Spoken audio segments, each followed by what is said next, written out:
Okay, if everyone could have a seat, please.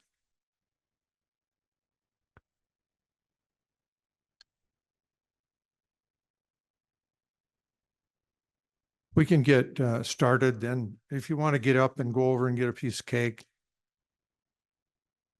I'm echoing here. Go ahead and do it.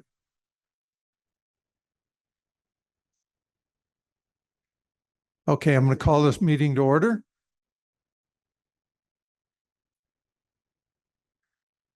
Mr. Alvarado is going to lead us in the Pledge of Allegiance.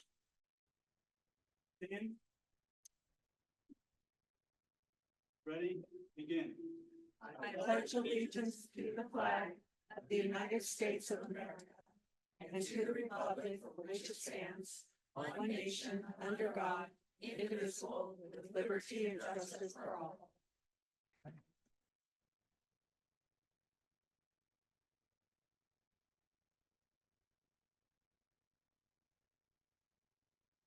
Okay, B, approval of a flexible agenda. I'm I'm sorry, Ken. I'm prepared to make motion. Okay, Yeah, I move that the board approve a flexible agenda. I'll second. okay, we have a second. And all in favor, say aye. Opposed? Unanimous? We have a flexible agenda. Okay, before this public comment is on agenda action items only. But I do want to read this for the sake of the second public comment as well as this one. Persons addressing the public body shall not make personal, impertinent, slanderous, or profane remarks, use loud, threatening, abusive language, or other disorderly conduct that actually disrupts, disturbs, or impedes the orderly conduct of the meeting. That comes right from our training and our materials from Pool Pack. And so I just want to bring that to your attention. Just guard yourself. I will stop you if you make this personal at any point. So public comment, I do not have the sheets.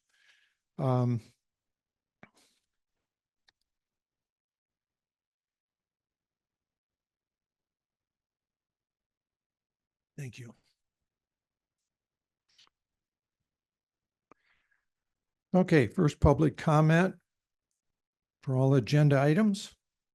Mr. Seat, David Seat.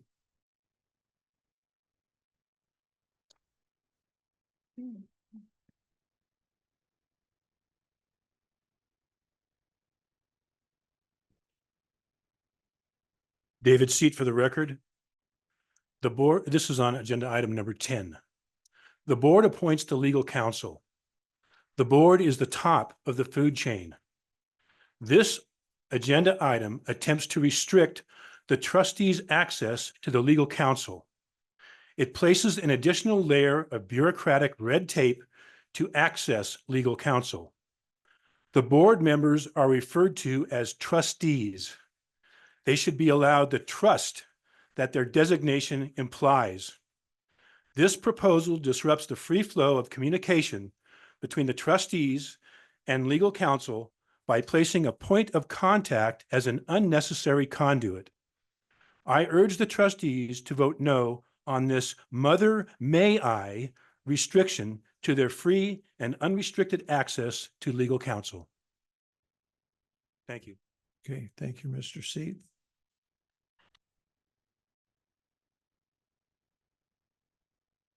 Okay.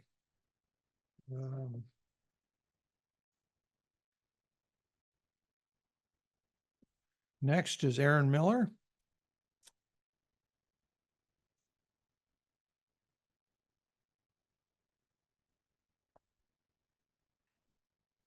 Aaron Miller for the record. In regards to agenda items number 8 and 9, I think these are good for our community up at the lake.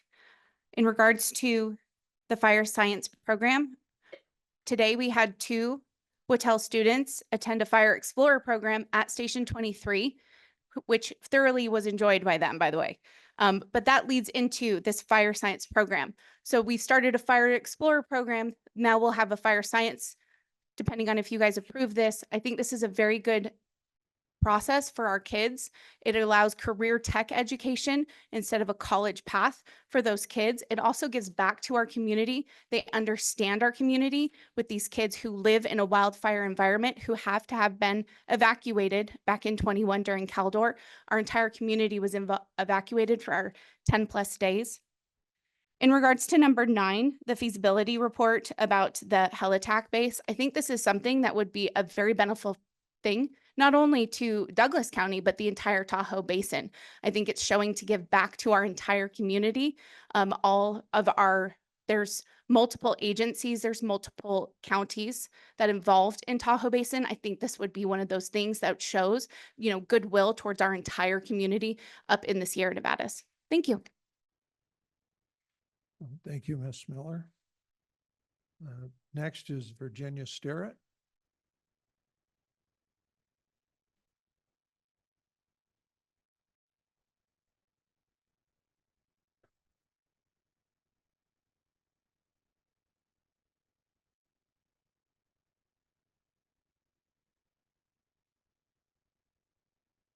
Sorry. Have to be careful. I just had back surgery, so I'm a little awkward. Okay, Virginia Sterrett for the record. First, I want to add my welcome to the many others offered to the newly hired superintendent.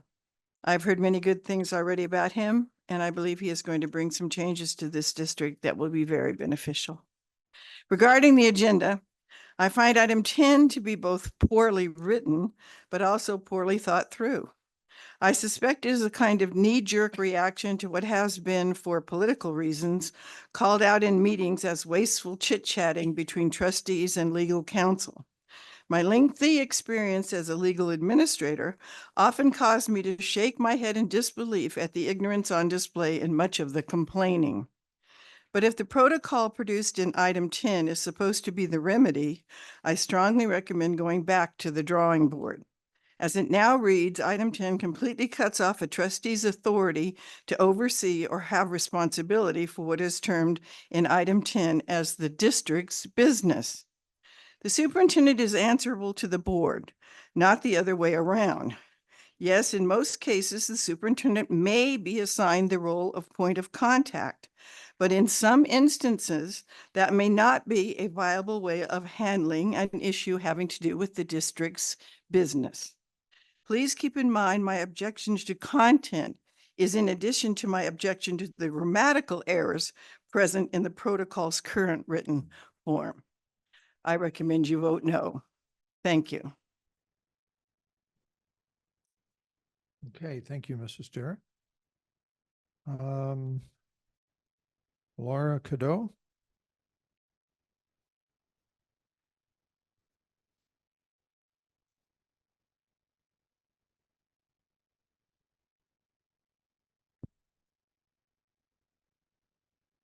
Laura Cadeau for the record. I didn't write anything down because I find that the way you have this set up, the things I'd like to address come out from your deliberations. And since I don't know what's going to happen, can't really speak to them. But based on what I saw on the agenda, I am in favor of all the items that address what's impacting our Tahoe community. I'm in favor of those. And I stand in support of Trustee Ganges for sticking with the agenda of number 10. If it wasn't for his persistence, I don't even think you would be addressing this. As a taxpayer, I feel like the board majority has been very cavalier with the district money. And as a taxpayer, I want some parameters put on how you spend and how you contact the attorney. He is already outrageous in just his monthly cost, let alone all the calls that you make to counsel with him. We have no idea what they're for. We have no idea of why you're racking up all these fees. And I am saying it needs to stop. I am for putting change on the contacting of the lawyer. And thank you, trustee Kangas, for bringing this up. Thank you. Marty Swisher.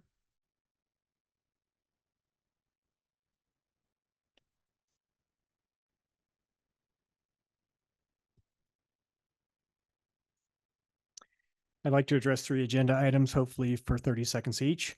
Consent agenda item 3B, the voucher run for July 2024. There's a bill of payment that goes through Joey Gilbert Law to Marquise Arbach for $3,022.50 related to a special investigation. To date, the district has spent $34,551.89 on this investigation. If the over $3,000 July bill is for Mr. Hardy to meet with trustees, district staff, and legal counsel for approximately 40 minutes, to read the letter that was posted twice on the agenda, and then to meet briefly with legal counsel before leaving, the public has serious questions about this bill as well as the investigation as a whole. Concerning item 8 and starting the fire science program at Wattell High School, I applaud the district and the work of Mr. Ryan, Mr. Balagad, and Mr. Brown for moving this forward. I hope that this is another great addition to Wattell High School and our CTE programs. Concerning item 10, discussion role of legal counsel. I applaud Mr. Kangas for a year ago in July, bringing this forward, and it hasn't been dealt with. Essentially, I'm a little confused by the attachment in the on the agenda, but I believe that we need to remember that board members individually do not have a role to direct any staff, including the legal counsel. An individual board member does not have the right to direct legal counsel, and I feel like that's been happening. I think this is a good way to cut that off. Thank you. Mr. Swisher, can you give me the information, policy, bylaw, whatever you have that says that individual trustees cannot approach when they're under a lawsuit, that they cannot approach legal counsel? No, I didn't say that. I'm saying when a individual trustee is going to act on behalf of what the whole board should do, that's inappropriate. That's what I'm talking about. Thank you. Thank you. Anyone else that did not get a chance to sign up here? Mr. Sterrett?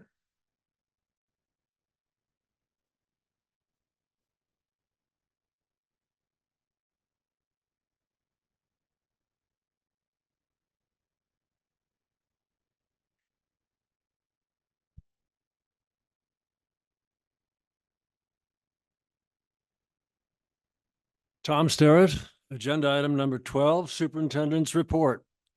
How refreshing it is that our newly hired superintendent has hit the ground running. While we all look forward to his report, I understand that already he has filled at least 3 vacant top-level positions within this district. More to follow. The enthusiasm he brings to this difficult job is heartening, especially when trustees Wagstaff, Gilkerson, and Kangas refusing to show traditional solidarity for no perceivable reason but spite opposed him. This notwithstanding, Mr. Alvarado deserves and can rightly demand the respect and cooperation of those who opposed him. Indeed, their wholehearted support is warranted because he is new blood with new ideas and not one of the old inbred guard formerly in charge who resisted solutions to endemic problems such as chronic absenteeism, disgraceful test scores, and poor discipline. As long as the curriculum was SEL and DEI compliant, the opposition was content. In indoctrinating the students with their bankrupt philosophy, they have robbed those students of the education necessary for them to succeed in life. No more. Thank you. I apologize. Hold on. Tom, we have to stick to agenda items and the action, yes. Agenda action items, I'm sorry.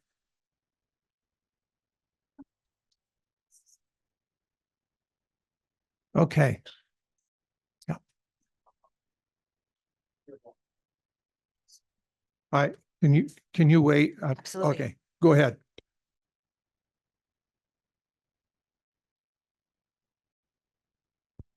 Mr. Soderman? Go ahead and unmute your mic and you have the ability to speak.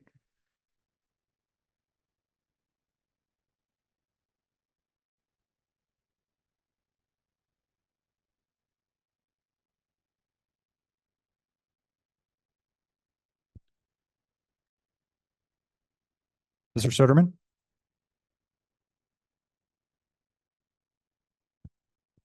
If you unmute your mic, you have the ability to speak.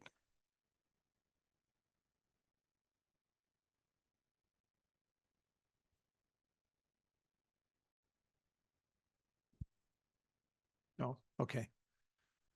Go ahead, Adrian. Go ahead. Adrian Sawyer for the record, parent of 3 DCSD students. The legal bills for the 23-24 fiscal year is well over $420,000. $387,000 has gone to Joey Gilbert Law. On the consent items, there is a bill for the special investigation for over $3,000. I hope that was not for Mr. Hardy to travel to Minden, read a letter that has been public for 2 months and leave. If so, that is a huge waste of taxpayer money. Item 8, I want to thank Mr. Brown for his in-depth email answering all my questions about the program. His time and efforts are appreciated. Thank you to President Burns for sharing my concern about background checks. I look forward to the success of this program. I believe it will be a magnet for students in the area, and the partnership between TDF-PD and will be beneficial for both DCSD and TDF-PD. Item 10, there needs to be some oversight for legal counsel. The legal fees are out of control and the taxpayers are watching and expecting the board to be fiscally responsible with taxpayer money. It should be going to improve student academic success, not to Joey Gilbert. Okay, thank you. Anyone else?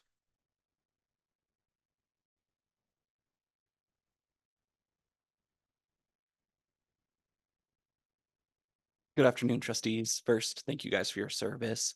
My name is Ben Johnson. I'm here in my capacity as Vice Chair of Tahoe Douglas Fire Protection District.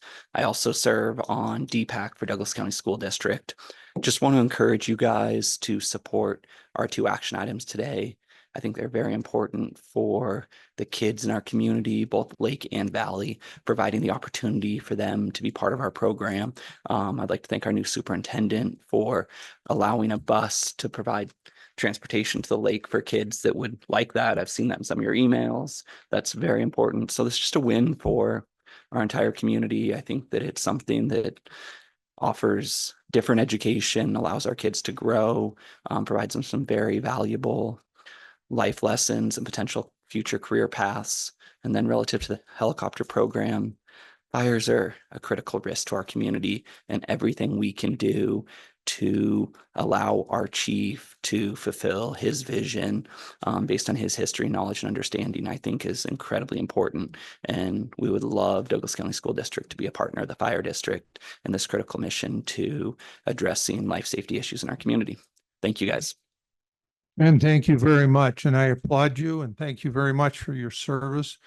I know your chief is here. Thank you very much. And this goes to all of your men up there. I just cannot imagine what's going on right now up there with the record set of fires and how many acres is being burnt. It's just unbelievable. So thank you very much for that. Next. Melinda Knighting for the record. I'm the mother of 1 Douglas County student. 3 have graduated. I'm just here to support action item number 8 and 9. Career and technical education is so important for our students, and especially with Wattell to offer something that is not available in other places. I just see it's a win-win for everybody, for our community, for our kids, and for our possible enrollment up there. So I just wanted to voice my support in that. Thank you. Thank you. Okay. Okay.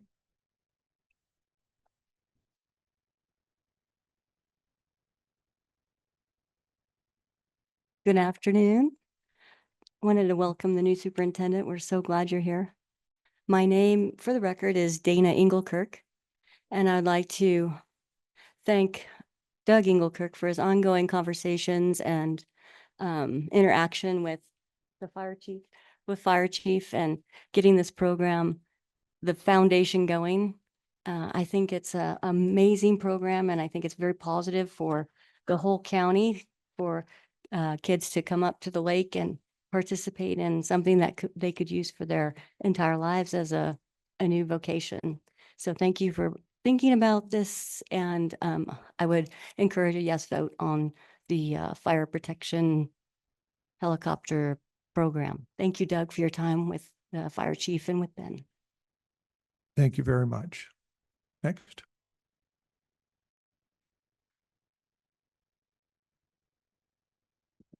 Good afternoon. My name is Cheryl Blomstrom. Welcome here. I am very happy that you are here, and I want you to thrive here. I think we all do, because it benefits the entire community. As to the fire sciences, I have a personal stake in it. My nephew is a wildland firefighter.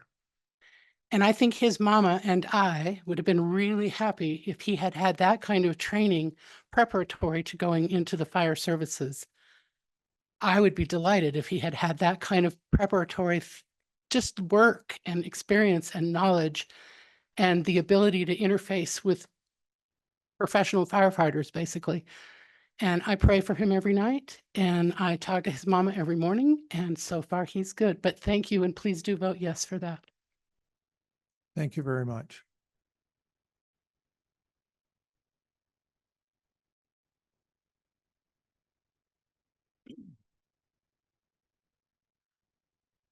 Allison Gray. Regarding item number 12 and a comment made on it. I recall that we have a rule here that people are not permitted to insult the members of the board and are not permitted to call them out by name.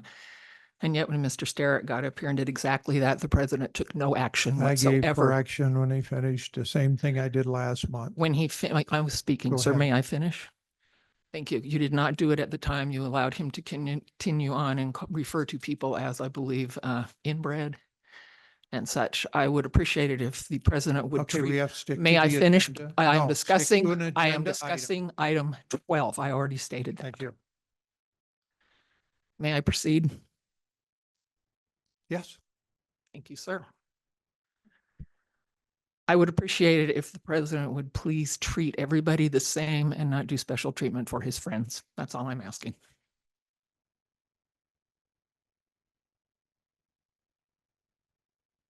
Anyone else? Okay. Moving on. Oh, we have any online?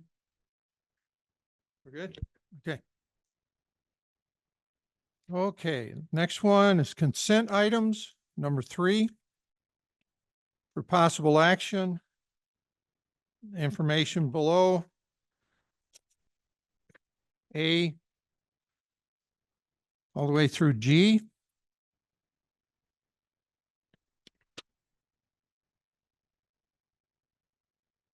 Is there any, Can I just make a comment? yes, This is a huge amount of paperwork here for today's agenda. And I would say a good half of it has to do with the emergency operations plan. And I'm sure this has been years in the making and getting longer and longer. But if there wasn't a real emergency, the emergency would be over and the damage done before somebody could find what they need to do to act on this agenda or on this plan. So I don't know if it's just the way that it is, if there's a way we can.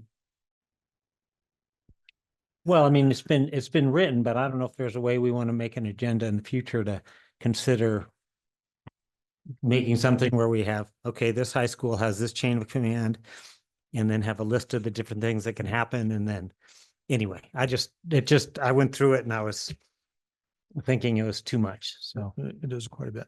Mr. Alvarado, maybe you can give us a little, seeing that you've been in the middle of this. I know there's a ton of information. I agree with Mr. Engelkirk, but there are some pertinent things that need to happen, but we don't need to go into everything. Am I correct? You're correct on that. So that's just a standard operating procedure manual that we have there. Mr. Shannon Brown is our lead safety person. We did have one safety task force meeting this week where we talked about training that's going to get pushed out to the school sites. There is active assailant training being delivered by Douglas County Sheriff's Department that's happening at school sites. So that manual is It's large. You're absolutely right about that. But just know that there is training that happens at the school site so that it's more particular and based upon the site needs and issues that the site may have to deal with on a day-to-day basis. Yeah, that's my concern. As long as we have people at each school that, know what to do at different things and don't necessarily have to try and find their way through this book. Yeah. So at Monday's meeting, we had every principal attend that meeting. And then they deliver trainings to their staff. And Shannon works very closely with the entire team. So you're talking about E? Is that? Yeah. Okay. E. Okay. Kind of on that same note, Yes. I did notice in the emergency operation plan, the chain of command for each site. And I sent an email to Frankie and Annie. But that needs to be updated. And I'm sure that Shannon is on top of that. So that's the only change that I saw, and I thought it was very well laid out. I was impressed with all the contingencies that they had in there, and any possible things I wouldn't have thought of were in there. So thank you. You guys did a great job. Dave, can I just? Who's next? Linda? I just wanted to add to that too, that Carrie and myself are on the safety task force. And so there is a lot of things that they don't want people to know what's going to happen as far as the safety. There, things like that. So we meet, I don't know, is it every 3 months or every month? Something like that. And we do tabletops. We meet with the sheriff's department in East Fork. And so yeah, I don't know, not everybody knows that, but we do meet and they do go through this. So the administrators are very well versed in this. It is a big manual, I agree, and there's a lot of information, but they narrow it down so that it's understandable if they need to do something, a lockout or lockdown, whatever. And we just got new walkie-talkies that they gave out to every principal, and maybe later we could talk about something like that, so that everyone will know. Thank you. Catherine. When I went through it, because it was a heavy lift, but there was just so much legal speak. I had a hard time really kind of processing a lot of what it said, but if, it's being worked on a different level, and those that need to understand it do understand it. I plan on looking into this more and reading more and trying to understand it more, but that's what's important. So, well, thank you. I'm going to throw something out pertaining to this.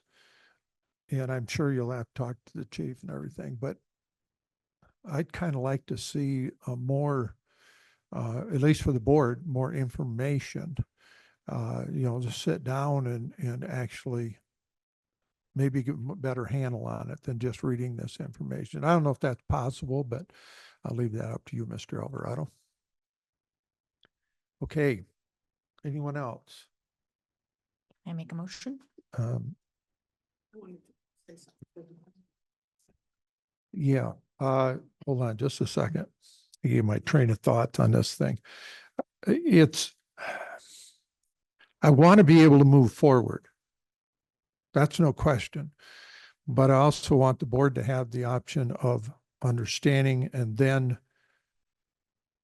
proceeding another step or whatever, it takes. Does that make sense? That makes sense. I have a lot of ideas around that I can share and plan Good. in the future. All right. So anybody else have any questions? I hope if you did, maybe that answered a little bit, that we can find out more. Doug? Good. Okay. Yvonne? So I would like to make a motion that we approve all consent items with the updated information in the emergency operation plan when that comes out. Okay. Second. Is that you? Okay, Susan, second. Any more discussion? Okay. All in favor? Oh, I'm sorry. To bring something up. I thought we were going to pull items that we wanted to talk about where we're just talking about them. One of the things I did want to talk about, personnel report, Jeannie's name was not on there. It is, I didn't get it. So yes, so that's okay. That's fine. It just wasn't on the personnel report and that needed to be added. Also, I wanted to talk about the enrollment. And I was really pleased, actually. We're only down about 88 students, which I thought it was going to be a lot more. So I wanted to say, I was really happy to see that it wasn't higher. And I also wanted to make a note that Whittel and Zephyr, their numbers are up. So I was pretty excited to see that as well. And that's all. Thank you. Yes, I recognize that too. Thank you. Okay, we have a motion and a second on the floor. All in favor, say aye. Aye. Aye. Opposed? Okay, pass unanimous. Go on to number 4.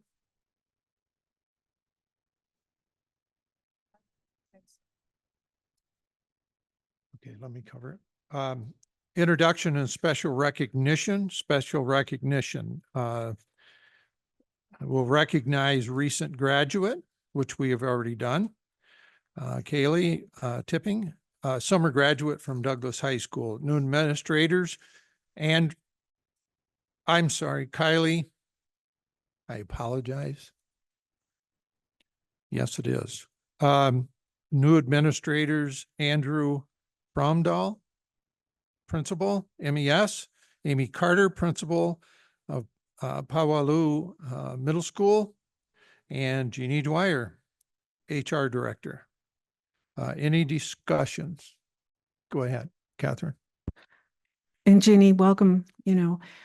What I just wanted to make clear is that I felt the other candidate was there early. I'm to understand via email, wasn't allowed to finish answering questions. And I thought that was wholly inappropriate. If he took the time to be here, he should have been able to finish his,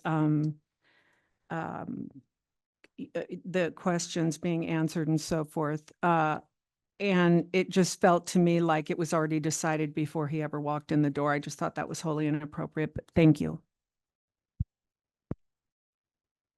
I have a, can I say that?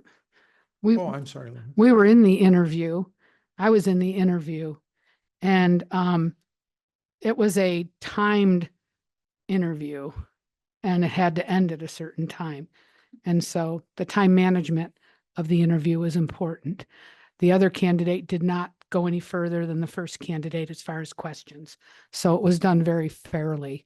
I don't know who you got your information from. It had to have been somebody that was in it. Okay. I did not get it. Okay. That's not true. Well, So I did not get it. Passed.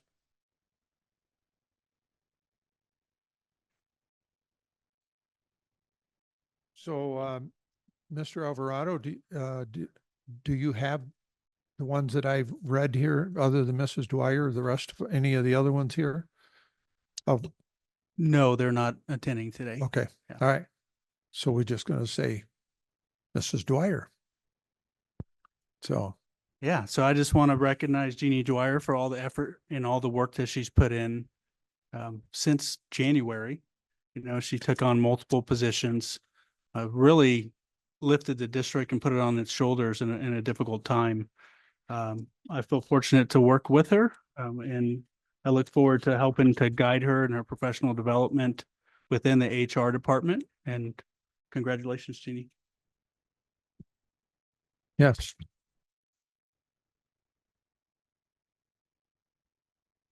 Okay, number 5, summer school report, information only. Mr. Brown? Okay.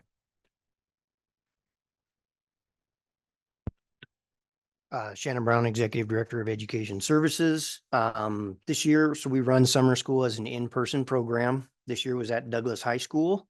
We run it for 4 weeks and it misses 1 day for July 4th holiday and runs 4 days a week from 8 to 12:30 with some tutoring available after school for kids that want to stay and keep working through their classes. It is in person, but they utilize the Edgenuity online platform for their classes. There were 28 different semester courses that were taught over the course of those 4 weeks. We had 12 teachers, a counselor, an administrator, a secretary, one inclusive education teacher, behavior specialist, a social worker, and a social work intern. You probably can't remember from last year, but we were down about 100 students that were invited this year. And the purpose of summer school is credit recovery. So I'm hoping that's because there was not as many students that needed credit recovery. So that means the number of credits, students registered ended up at 168. 31 did not complete or were removed from summer school, with 139 finishing and 142 total credits recovered. Any questions? What happens to the one that did not take advantage of this? They'll probably be assigned their credit recovery classes as instead of an elective during school. They chose not to do it in the summer. They would have, like, if they still need to make up, let's say, an English 2 semester 1, they'll start English 3 and then they'll have English 2 semester 1 in another class period. Typically how it's working. How does that work? Does it work? It's Is the result about the same as summer school, or? I don't have the data in front of me.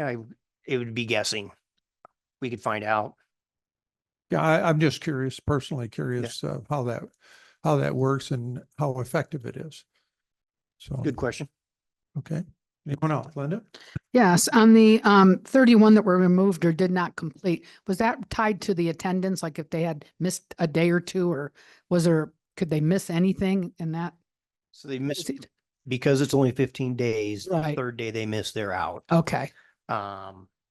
I don't know. I didn't break that down as Okay, I to, was just curious. some were, I don't think there was much discipline this Right. year for summer school. I didn't hear about much. Good. So it's probably attendance, or they're there for 2 weeks and they've made 15% progress and they don't have a hope for finishing their class. So they're not really doing anything. And then one last question. I don't mean to put you on the spot. You may not know this, but are these numbers similar to what we achieved last year? Do you know, for summer school? Everything's down about, I don't know, maybe 25%. Like I Okay. said, it was over 400 invited last year, probably about 450. And the credits were high. Everything was a little bit higher last year because there were Okay. more kids there. There's like Okay. 260 kids in summer school last year. Oh, wow. So it was down to about 165. Okay. Thank you. You're welcome. Any other Anyone else? questions? All right. I'm just going to revert because I did read some to the staff. I don't know if I'm supposed to bring this up, but very interesting what you sent out for the beginning. Do you want to make any comment on what you sent to the, what you call them, leaders in your notes? We're going to have to stick to the agenda, but I'll make comment at the superintendent's report. Okay, great. Thank you. All right. Number 6. Designation of position as critical shortage need.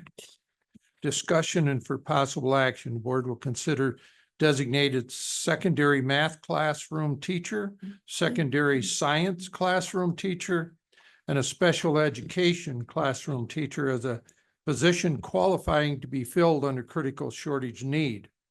The district has had a very difficult time recruiting qualified candidates to fill the position currently open in the district. Designating this position as critical shortage need, if approved by the state, will enable the district to consider candidates who have previously retired within the state, but have a desire to fill the position until it can be filled by an otherwise qualified candidate.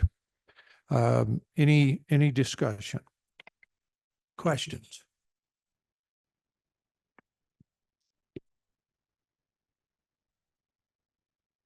I'm sorry, Yvonne. I know that when we were talking about the budget, we had mentioned critical needs shortages and how we were not going to be doing that this next year. I'm assuming, so this paper says that we have 8 I should probably put my glasses on. 8 positions for is that just for special ed? We have one special education position open right now. We Okay. have filled 4 with critical shortage. Okay. We have other positions filled with critical shortage. So science and math are the other positions that we have. So that 8 may be total positions, not just special education. So how does that work? Can you explain that to me? So we post those positions and we advertise through various ways. And if we cannot fill those positions after advertising them for a lengthy time, some of our positions have been open for more than 60 days. And so then we start looking for to fill with a critical shortage, because a critical shortage is a licensed teacher. It's a retired teacher, which we would prefer to have over a substitute teacher in a classroom. And so how does that work with pay? Because I know that if they're retired from the state, then they're getting their PERS. yes, and it's considered kind of double dipping, right? Right. And we're compensating our teachers that are critical need at the higher rate because they have 30 years in education. And so they do receive their benefits through PERS, their retirement benefits, and then they receive a paycheck from us and medical benefits. Doesn't that has to be approved by PERS, right? To allow them. So the position is approved by PERS and we have rules that we have to follow. So we have to post that position as a standard position and we have to keep it posted and we have to actively try to fill it. So we can't just fill it with a critical shortage and then step away and leave it that way, right? We have to keep it posted and we have to keep trying to actively recruit. So if we recruit, and then if we have applicants for that position, we have to screen through those applicants and conduct interviews and try to fill that position. So a teacher in a critical shortage position does not necessarily stay the whole year if we're able to fill that position. It's like it's like a long-term sub that's really qualified and is much better to have in the classroom. I think it's a great idea. Thank you. When we make the motion, do we have to do it 3 times or can we make it for all 3 positions? I think for the whole agenda item, so it'd be all of them, I think. Yeah, I was going to make a recommendation, but my question was, sorry, Carrie. So it's a critical need position designation form. So we will have this open throughout the course of the year because if we still need more special education teachers and they become available, that's still in place, correct? Thank you. Yes, so to answer your question, this is an application with the state. These applications expire every 2 years. Every 2, that was. So you have approved the special education position before, and I believe both secondary math and science before. They've just expired. So we're representing them to you. And as long as you list out each position in your motion, I believe we are okay. Does that answer your question? I'm sure you're gonna put new information for the state on those, the reason why it's every 2 years, maybe. I did. I updated all of the applications and I listed out how long those positions have been open and how many open positions we've had in the last 2 years. So it is updated, yes. Okay. I cannot imagine how these big schools are functioning right now. Unbelievable how many they're short. Anyway, thank you. Anyone else? I can make a recommendation. Linda? Yes. No, I was just going to make the recommendation. Yes. The motion, yeah. It's recommended that the board approve the requested position of secondary math classroom teachers, secondary science classroom teachers, and special education classroom teachers as a position for critical shortage need. Second. Okay, so that was a motion. Okay, a motion and a second. Any further, anything else? No, all in favor, say aye. Aye. Aye. Opposed? Okay, unanimous.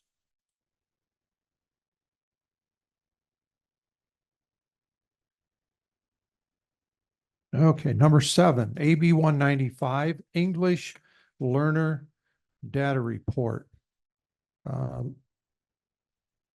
Leslie Peters, Assistant Director of Educational Services, has provided the board with the annual English Learner Data Report for school year 2023-2024 as required by AB 195 and the NRS regulation 388.4073, Section 4. The only thing I would look for is maybe just a little bit more explanation to it, Mrs. Peters.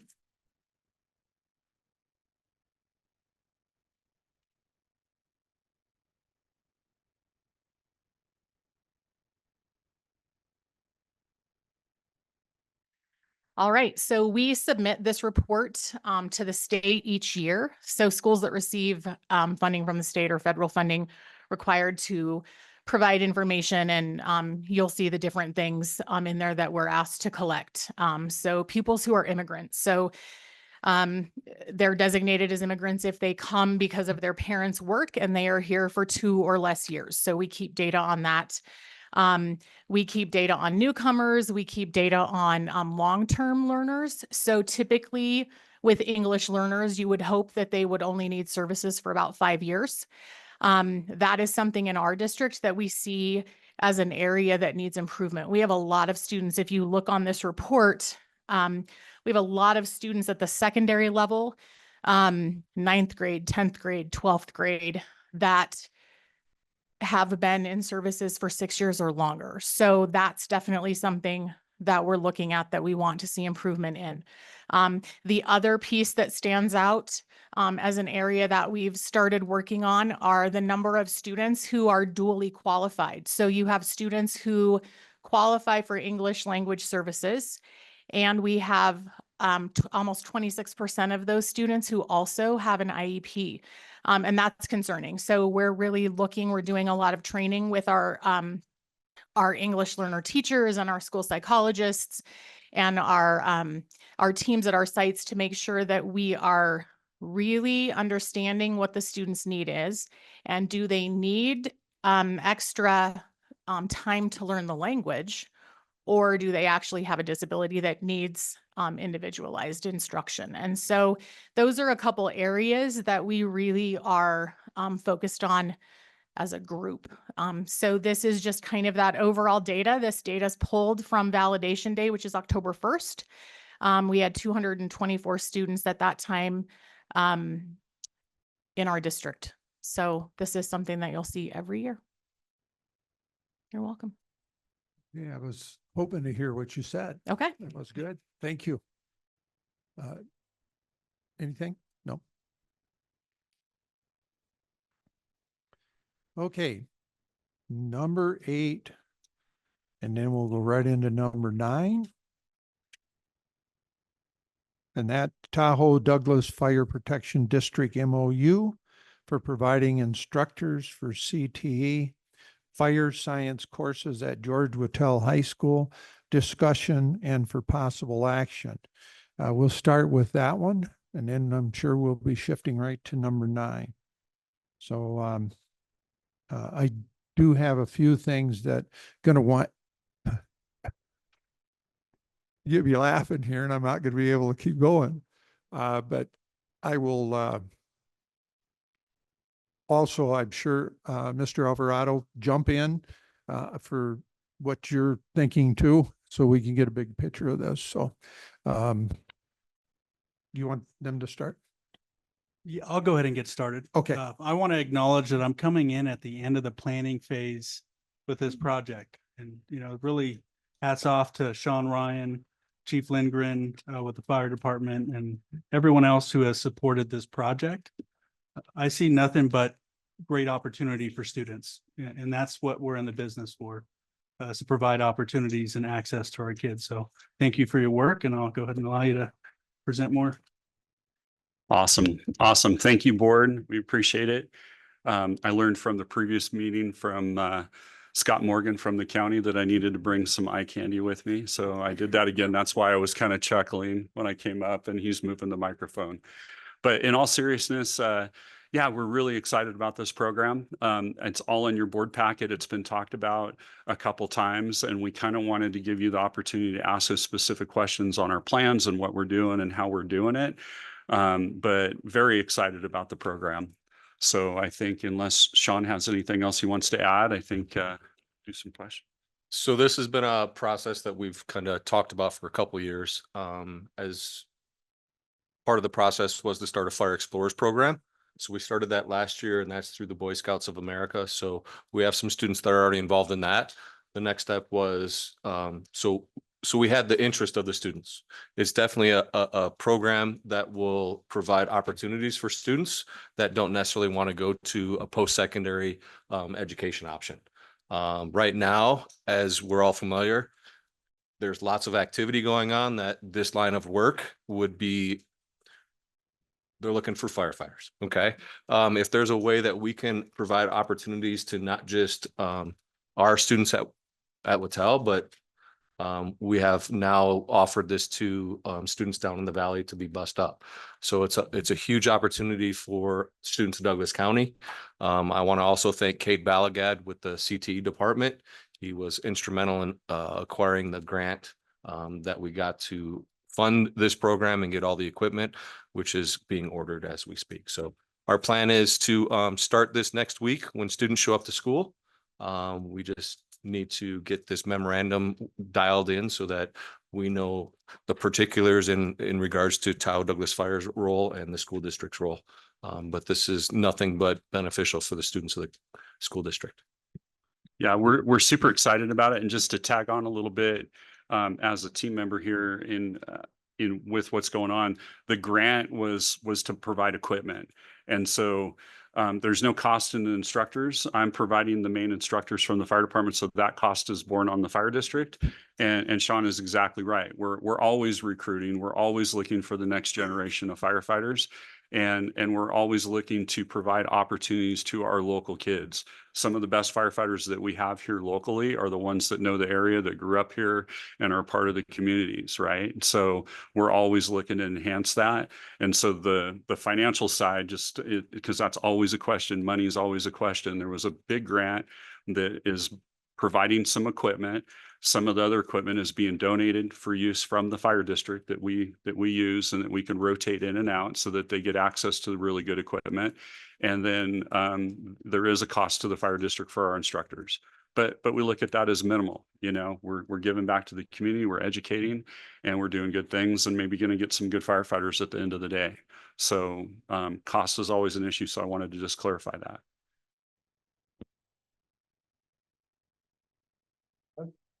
Linda? Yeah, I wanted to back up. This is phenomenal, by the way. I'm just like, this is amazing.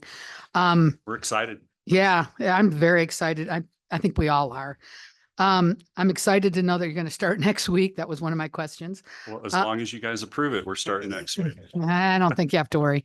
Anyways, the other thing is you said you had something last year, a program. Will those kids then move on to an advanced program So this year? I'll start out with that, and then Sean can probably jump in. Okay. But we started a Fire Explorer program. Right. And that's for a different age group. It starts at 13 years old and goes up to 18 years old. Okay. And so this fire science program that we're starting hopefully next week is Mhm. for 10th, 11th, and 12th graders primarily. 12th, okay. But the Explorer program allows younger kids to start getting involved in the program. Okay. Was that an actual class at the school? It was just an aside, right? It was okay. That's what I was It wondering. was sponsored by the school. Right. It's run by the fire Got it. department. I We did it at understand. the fire station at Station 24, Okay. right down on at the Yes. corner of Worry Way and 50. Mhm. And so Sean helped facilitate Nice. moving the kids from Okay. the school to Okay. that location, and then their parents pick them up from there. Okay. Great. The other, go ahead. Go ahead. I'll Just let you. to clarify some of the questions that you had, the fire science program is a recognized program by the Nevada Department of Ed Office of Career and Technical Education. So they have already prescribed standards. They've prescribed the equipment needed to start the program, and we're working with a gentleman. His first name's Spencer. I'll butcher his last name. I apologize, but from the University of Nevada, Reno, and he also works with the Bureau of Land Management on a grant, and his job is to help support new fire science programs in the state. So we've partnered with them, and we're going to follow the standards established by the state to meet the requirements needed to run a program like this. Okay. Yeah, if you've heard locally in Northern Nevada of a program called Living with Fire, Mhm. that educates people on defensible space and evacuations and all that stuff, that is sponsored through the hub of UNR. And then all the fire departments are part of that. And that's where this program is coming from with the help on the curriculum. Okay, just had a couple other things I wanted to follow up with. So we have class starting next week. Do we have kids already enrolled in this? How many do we have? I believe Approximately. we're at about 10 kids right now. And are any of them from the Valley? Okay, Not yet. The message just went out today about busing. that's what that was my next question, was about how did that look with, would they pick up, I mean, how are we gonna bus? Is the class like an hour class? Is it a morning class? Is it so if we were gonna take kids, would they stay at Whitell the whole day then if they go up for this class and stay there? Get the rest of their education up there, or I'm just curious. I think we're going to plan that as opportunity comes to us, right? So as kids Okay. say we want to enroll and they attend Douglas High School, Okay. we would then figure out how we transport them up to the lake schools, how they get transported back. Okay. Right now, we've opened up transportation up to the lake schools for full-time enrollment. Okay, that's what I was wondering, if they were So, gonna go back and forth. Based on our master schedule, this class would occur first period of the day, so it'd be Perfect. 7:25 till 8:20, 8:30. So Good. it's an early class, but we did that in strategically because that's the class period that happens at the same time every day, regardless of our schedules. Okay. So we run multiple schedules during the week. Sometimes we run different schedule for testing purposes because we have to adjust times so that we meet the testing minutes. But that first period, no matter what, will always run at the same time, which makes it easier for our instructors from Tahoe Douglas to plan and be there for. Could be a little tricky though for our high school kids down here because they do. Well, we'd always love them to be students at Whitell. Yeah, that's good. I'm just saying, because we do a day, we have different Well, ones. and we're a So 4-day week, I know so that. I know. I'm just saying, trying to draw from down trying here. to sell my program. I like it. I don't think you're going to have to sell it too hard myself. But anyways, thank you very much. Okay. Hey, guys. When you talk about equipment for this first item 8, what kind of equipment are you talking about? Yeah. So a gamut of equipment, but with the grant that Sean got, he put a big request list in, and it had stuff like self-contained breathing apparatus that we call them SCBAs, the air tanks that the firefighters wear on their back, and then they breathe through the mask to go into a smoky environment. There was a number of those, a bunch of specific different firefighting tools, firefighting protective equipment ensembles. We call it PPE or turnouts that they wear, so that they're going to have their own gear. They're not just going to have hand-me-down gear for the program. They're going to have their own gear. Everything from chainsaws to Pulaski's and McLeod's and Halligan tools and all the different tools that firefighters use. So hose and different things like that. And so when we looked at the list that Sean had submitted, prices, as you guys all know, have gone through the roof in the last 3 or 4 years. And so the prices that were budgeted weren't sufficient with some of that. And some of the stuff we have on hand in big supply, like hose. And it's like, the school doesn't need to buy hose for this program. We have hose for the program. We'll bring that. We'll do these things. And so there's a gamut of equipment that goes with it. And then obviously with us, we have the ladder trucks and the ambulances and the special rescues and the fire rescue boat and all that specialized equipment that we can bring in for specific times in the class. Like if they're learning ropes and knots and we're talking about high angle rescue, we're going to bring in specific equipment for that the school wouldn't need to buy, kind of thing. But we'll definitely have stuff on hand. Okay, thanks. And then just one more question. So we have 2 MOUs here. And the first one, it sounds like you need us to sign off so the kids can start school. So it's memo of understanding, and we have already agreements in place of what we want to do. We just have to finalize it. The second one, I mean, there's a lot of planning that has to go. That one's Yeah, we'll very talk much about in that the one on the infancy. next item, because that's a whole different ball of wax. Okay, thanks. Susan? So you said you have 10 signed up. How many could you accommodate this year? And what is your ultimate goal for how many students could be in this program? So the program is set up through the state. It's Fire Science 1 and Fire Science 2. So it's a 2-year program.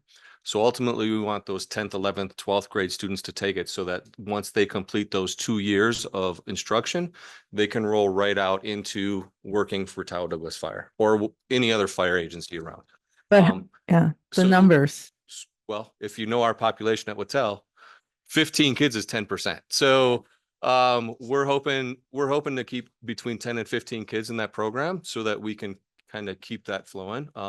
Again, we're kind of opening it up just recently to other kids in the valley. So we have room. I think we got equipment for 20. So I mean, and that goes to the turnouts, the wildland outfits and kits. He's gonna know all the lingo when we're done with it. Yeah, I'm gonna be the volunteer fire guy apparently. So Thank you. Okay. no. I'm going to put you on the spot, Chief. Okay, but I'm not Um, already on the spot? No. There's, I take it most people do not know you. Right. You're up there, we're down here, most of us.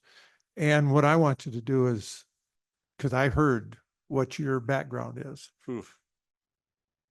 I'm not here to talk about me. I know you're not, but I want the people to be confident in what they're going to receive, and that comes from you. Okay, I'll give you a little bit of a bio then real quick. Scott Lindgren, I've been the fire chief here at Tahoe Douglas. December will be 4 years that I've been up here at the lake on the Nevada side. My previous career was 33 years in the California Fire Service, and 26 plus of that was with CAL FIRE. And so when I left to come to Tahoe Douglas, I was the what we call the 5 Bugle, which is what I am now. I was the unit chief for the Amador El Dorado unit of CAL FIRE, which was 5 counties on the south side of the lake. I like to draw on the dirt, so I'm pointing at where that's at, right? I'm a strategic guy. So I apologize for that. But the Amador El Dorado unit had five counties of resources that I was responsible for, around 600 to 700 employees. And so that was Alpine County, El Dorado County, Amador County, the northern part of San Joaquin County, and Sacramento County. And within that responsible area, I reported to 23 governing bodies under contract, 23, not nearly as exciting as what you guys do. And those were for contracts for services that CAL FIRE provided to run fire departments or run dispatch services for those agencies. So we had everything from ladder trucks to municipal city structure fire engines to wildland engines to hand crews to type 1 hand crews. There were 13 type 1 hand crews in that unit, and that's a 20-person crew. I was also responsible for the McClellan Air Tanker Base, which is the air tanker base in North Sacramento, which is the largest air base for firefighting aircraft on the West Coast. And it's where all the really, really big aircraft go, the 747s, the DC-10s. And so that was underneath me there. Prior to that, I was the number 2 chief, we like to say the deputy chief of operations for the Nevada Yuba Placer unit, which was the north side of the lake. So I actually have over 20 years of experience at the lake in some capacity, mostly obviously on the California side, but all the chiefs at the lake work together really well. Another big part of my background, obviously aviation was a big part of my background within my job there at CAL FIRE, but I also was a part of the CAL FIRE incident management teams. And so CAL FIRE currently has 6 incident management teams in the state. And I was one of the incident commanders for one of those teams for a big part of my career. Prior to that, I was an operations section chief on the teams. And so I have over 15 years of team experience there. So my team, which was Team 2, I was a part of managing and mitigating some of the largest incidents in California history, not just wildland fires, but earthquakes and COVID and pneumatic chicken disease and the Oroville Dam disaster and you name it, that, you know, they would bring in CAL FIRE teams to manage large incidents like that. So that was a big part of my background. Another big part of my background that I'm proud of, but I didn't really like as much because it was a very hard part of my job. But I was one of two people when I left CAL FIRE for the last 8 years that I was there that was responsible for conducting serious accident investigations and running serious accident investigation teams. And what that means is a team of 20 to 40 people for any fatal accident or very bad injury accident on a fire or on an incident in CAL FIRE or with any of our cooperating agencies. And there were only 2 of us that were qualified to do the fatals. And so that kind of sucked because we did do a lot of those throughout the state. And it takes a big toll on you. But that's the kind of overall experience, I guess, that I bring to this job. I think you're qualified. Thank you. And I think we're blessed to have you up there. So whether it's connected with us or not. And I left a lot of stuff out, law enforcement background, you name it. We just started a new program with the Sheriff's Department. That was a plug I want to put in with our Fire Explorer program, is we're tied to the Douglas County Sheriff's Department that also has a Explorer program for law enforcement. And we work hand in hand with them. We haven't started because we were pretty new, but we're going to eventually start splitting up some of the training. So our kids that are in the fire science program are also going to get some exposure to the law enforcement program and vice versa. And we're going to share our instructors back and forth. Sean, you got your hands full. Adding another program, that's great. I think it's what's best for the schools at the lake. It's what's Absolutely. best for that community.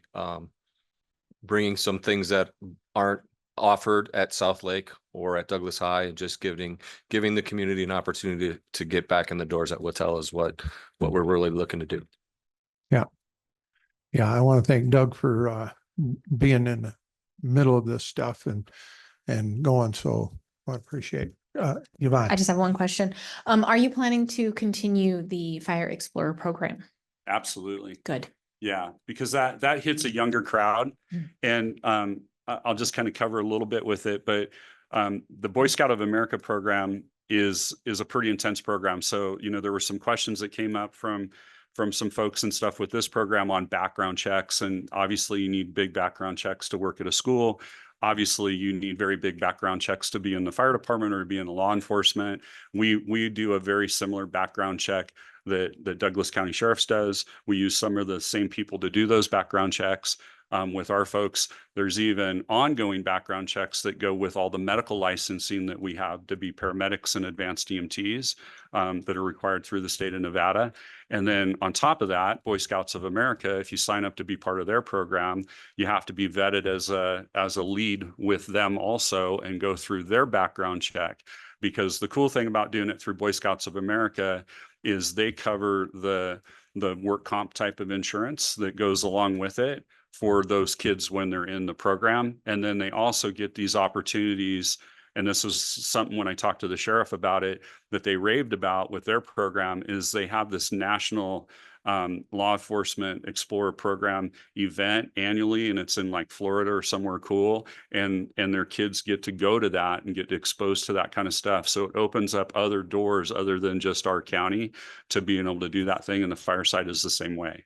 So we absolutely want to keep that going, because that's kind of a different crowd. And if we do it right, it's going to build the kids that are in that program are going to move into the high school program eventually.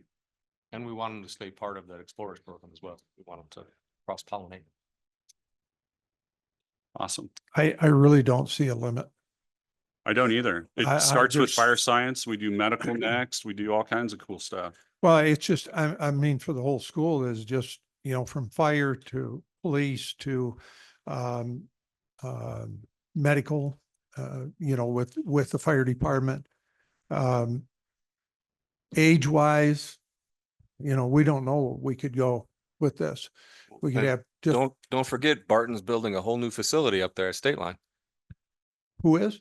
Barton Medical. Oh, well, there you go. See? Yeah. There's just no limit.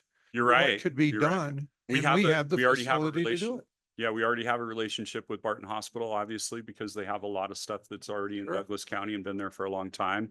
And with them building their new hospital at the old Lakeside Inn casino site, they're going to have a bigger footprint, which is actually going to be better for our community because we're going to have a closer transport time for our patients to get to the hospital, which will in turn make our ambulances available quicker for a new emergency, which means better service to our community.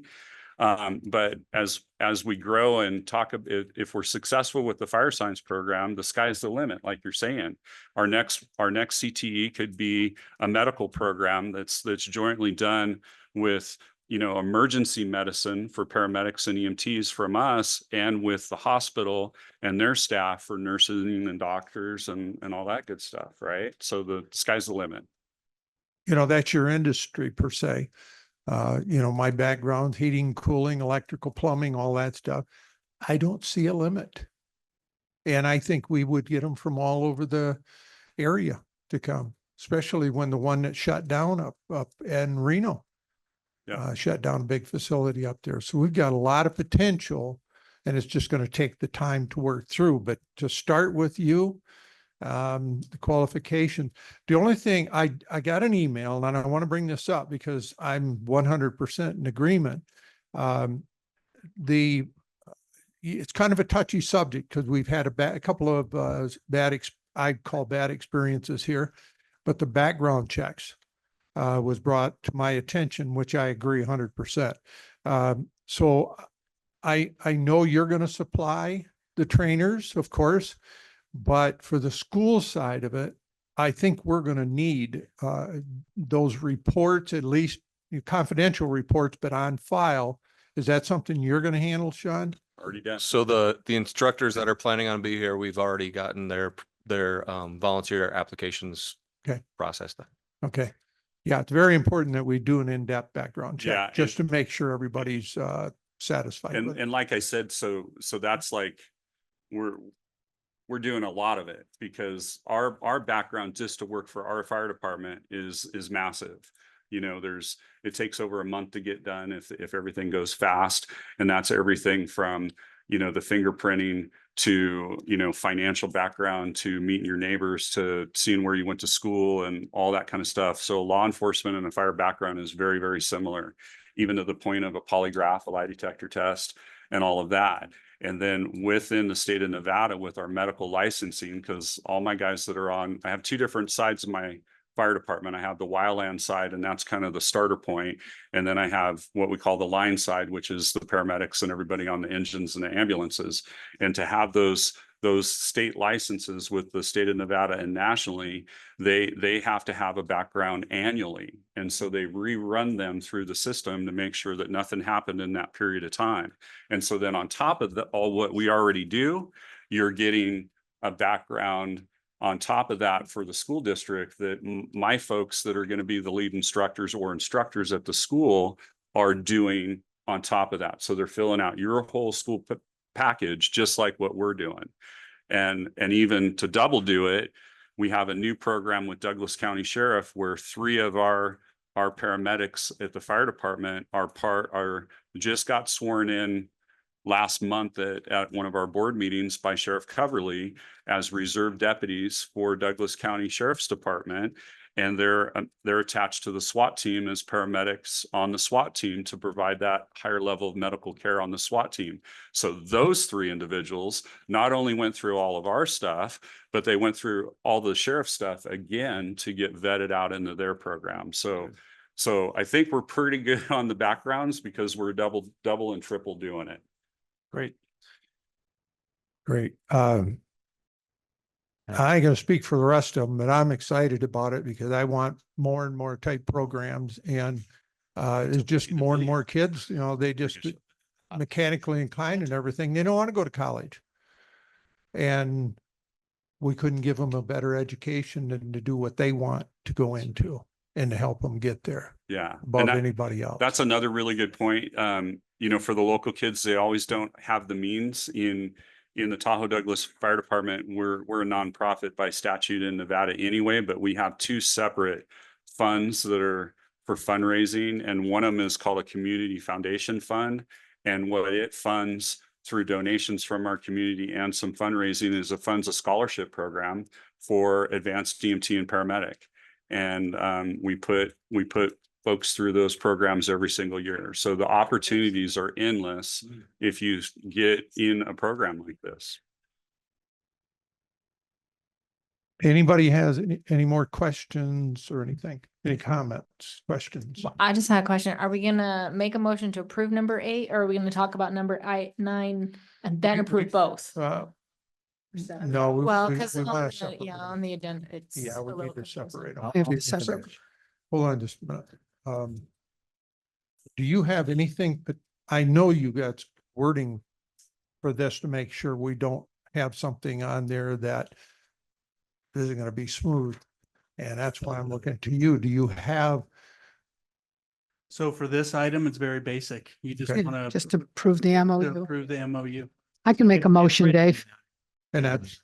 Oh, you want to make a motion? Okay. Doug wants to make a motion. I make a motion that we approve the memorandum of understanding between Tahoe Douglas Fire Protection District and Douglas County School District to provide instructors for the Fire Science Program, CTE program at George Whittle High School. I second. Okay, Doug, motion, Susan, second. Any last comment?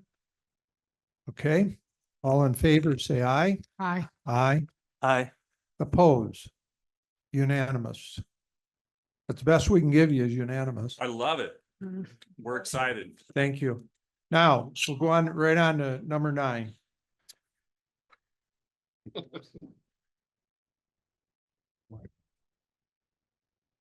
Oh, you want to know? You got to use the bathrooms. There's hanging over there. You can go out and go into the building next door, but you got to have the key like to get I'm in. good right there. now. Thank you. No, you got to hold you for a little bit. Okay. Number 9, proposed MOU between Douglas County School District, Tahoe Douglas Fire Protection District to conduct a feasibility study for a shared facility use agreement at the Lake Schools for Emergency Services, which is the Helitac base. So it's SG-C, SG-G, discussion for possible action. Do you want me to continue reading this? No, I could open it up. Go ahead. Yeah, so when I was interviewing back in June, the chief was presenting this awesome PowerPoint about a project he was interested in partnering with the school district on. And this was a Helitac base at the back of Whittle High School. And so I was really excited to hear that presentation, but even more excited to interview for the trustees. And I'm happy to be here now. And as we went through this, I had an opportunity to go tour the school site with Sean and Scott. We walked the grounds, we looked at the facility, we looked at the intended partnership that the fire department wanted to have with the school district. And we had a lengthy discussion about the parcel, about who owns the neighboring parcels and his project ideas. After that, we went out on a fireboat and he educated Sean and I about the fire dangers within the Tahoe Basin. And it is a very dangerous area. There's not a lot of ways to get in and out of the Tahoe Basin. There is a community off of Kingsbury in which the chief informed me that there's really only one way in and one way out. And so by having this partnership, we not only provide opportunities for kids, we also provide an opportunity to keep our community safe. And I think that's important as well. Safety is paramount when it comes to kids, and it's paramount when it comes to our community. So as we discussed this, the chief also informed me about the work he's done within the community up at Lake Tahoe. And I'm like, well, I know you need initial approval on this. So we started discussing ways that we can provide initial approval.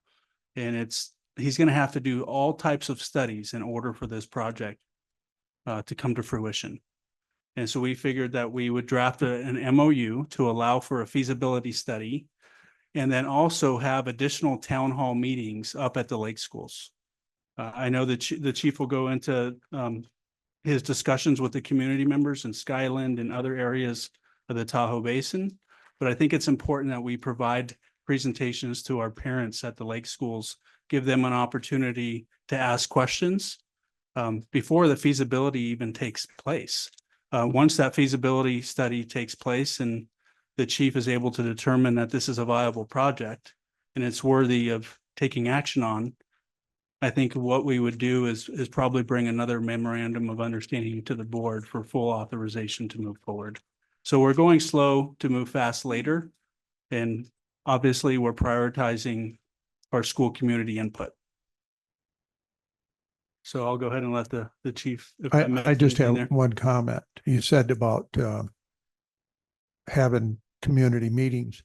I think we should do it down here as well. So the community down here understands about up there and so they can be supportive too.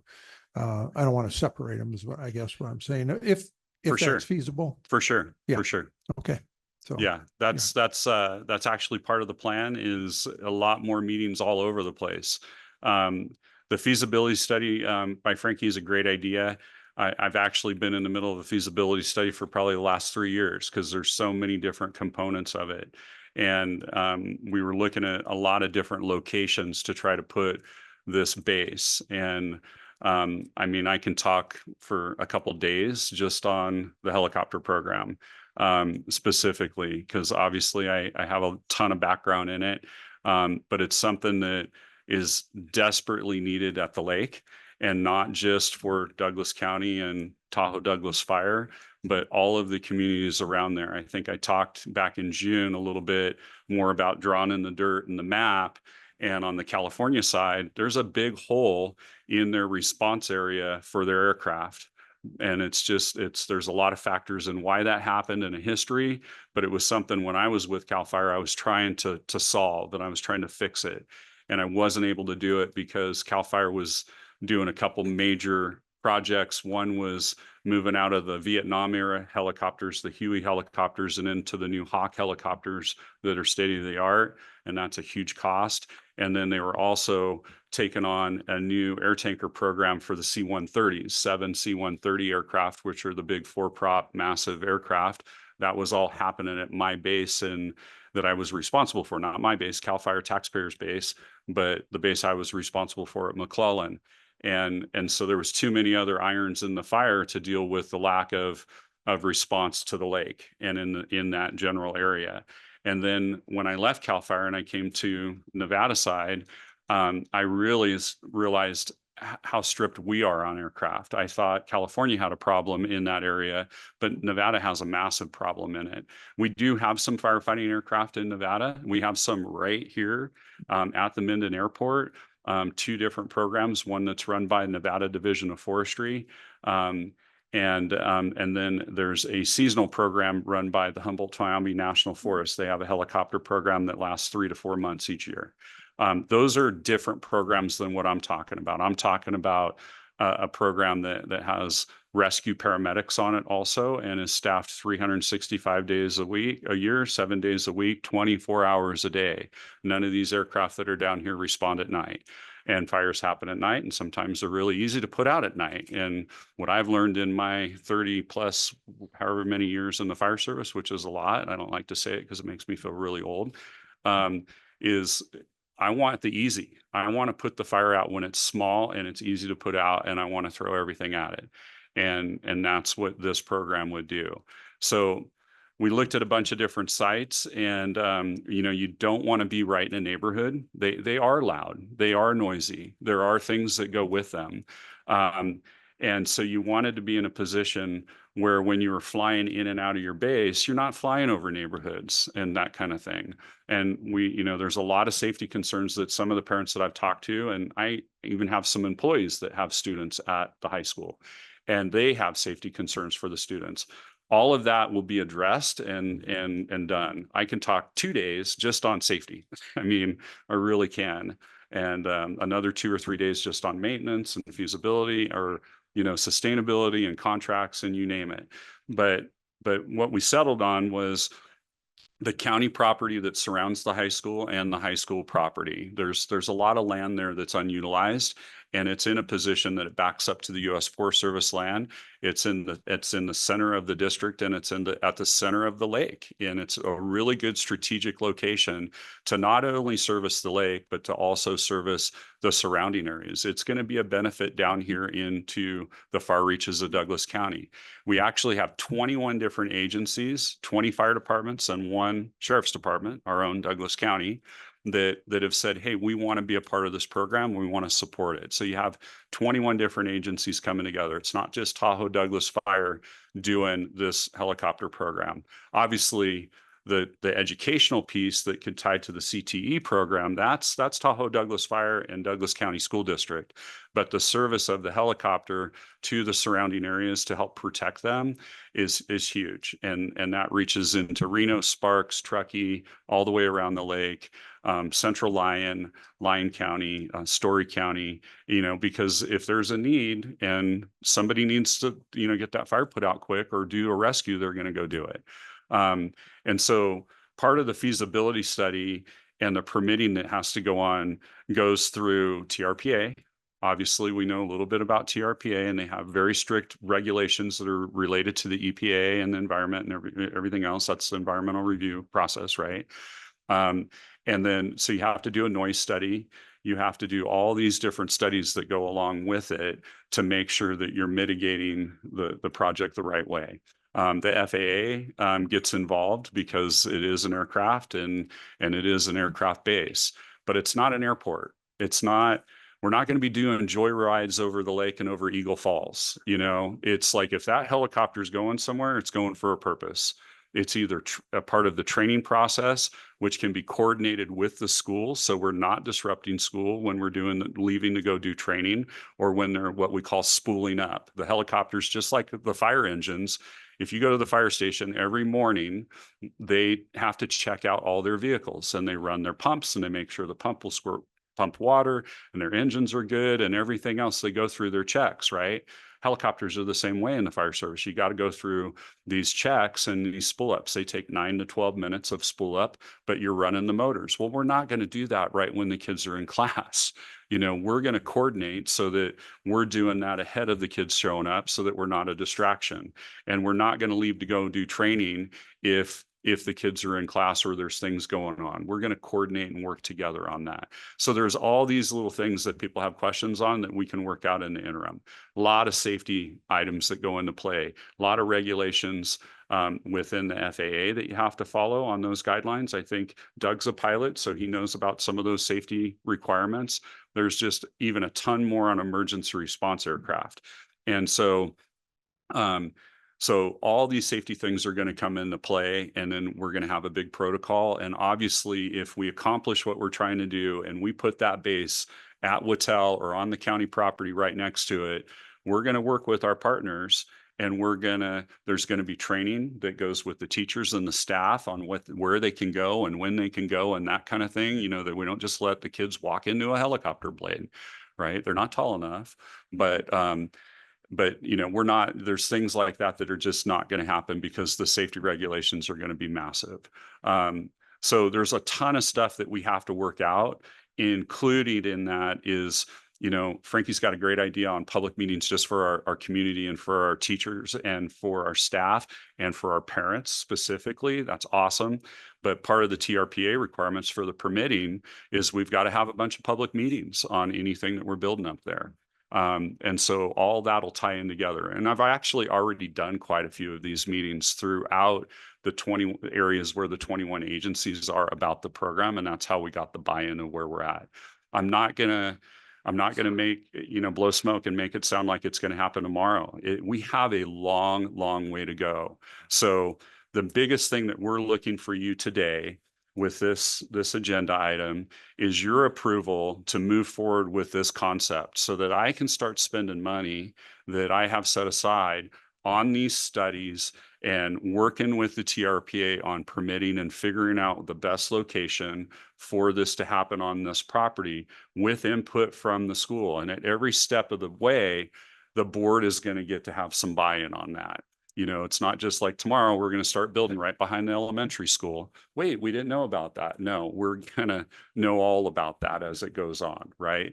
So there's a lot of hoops to jump through. So even if we get through all these hoops and we get to the point that the school is on board, the TRPA is on board, the county's on board, the FAA is on board, and we're cleared, go ahead and build it right here. This is what it's going to look like. I still have to have the money, right? And so that's a big part of this project. And so where am I at with that? I've raised just under $2 million. I'm very humbled by that. I'm not a fundraiser. I don't know anything about marketing. I run fire departments, right? I'm good at that stuff. But I've learned a lot about fundraising in a short period of time. And I hit a point with the fundraising. Edgewood golf course, big famous golf course. I'm not a golfer. It's very beautiful though. They said, hey, we only offer a couple charity events a year. We want to do a charity event for the helicopter to raise money for the helicopter program. We went, hey, that's great.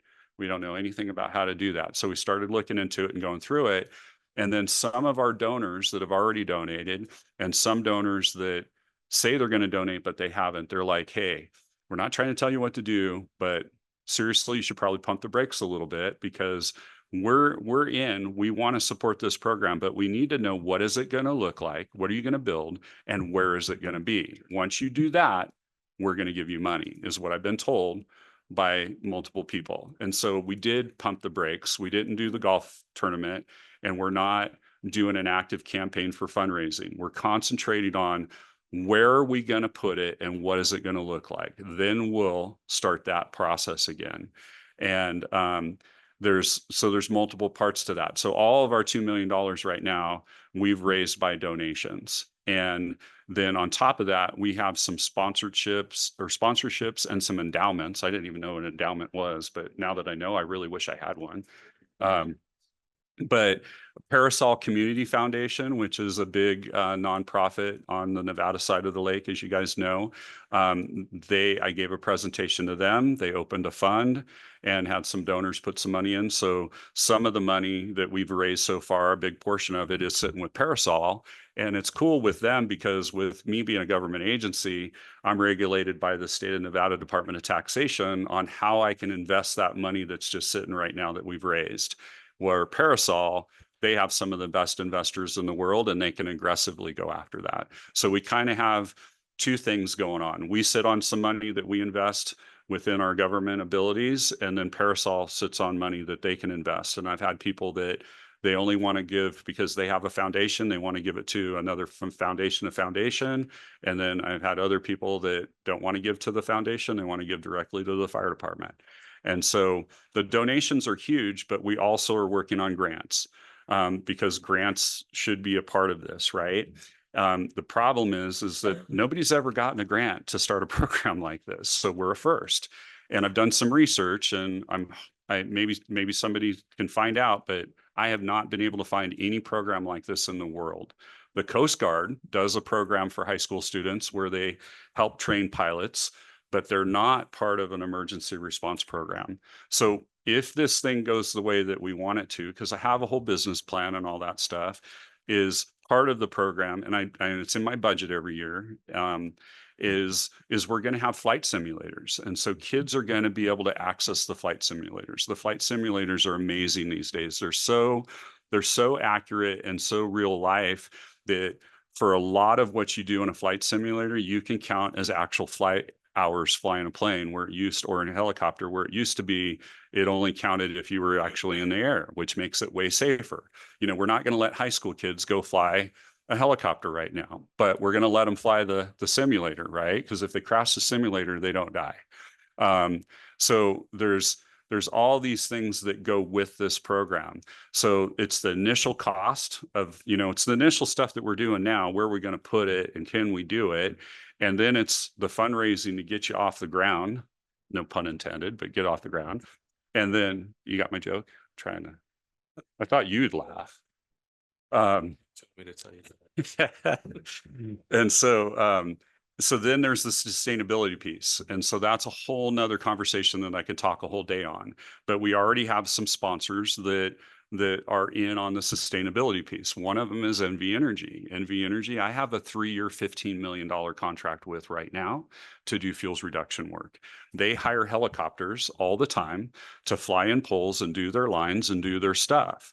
And it's like, hey, hire us instead of hiring somebody else, with the caveat that if there's an emergency, we're going to leave and go to the emergency, but then we'll come back and do what you're doing.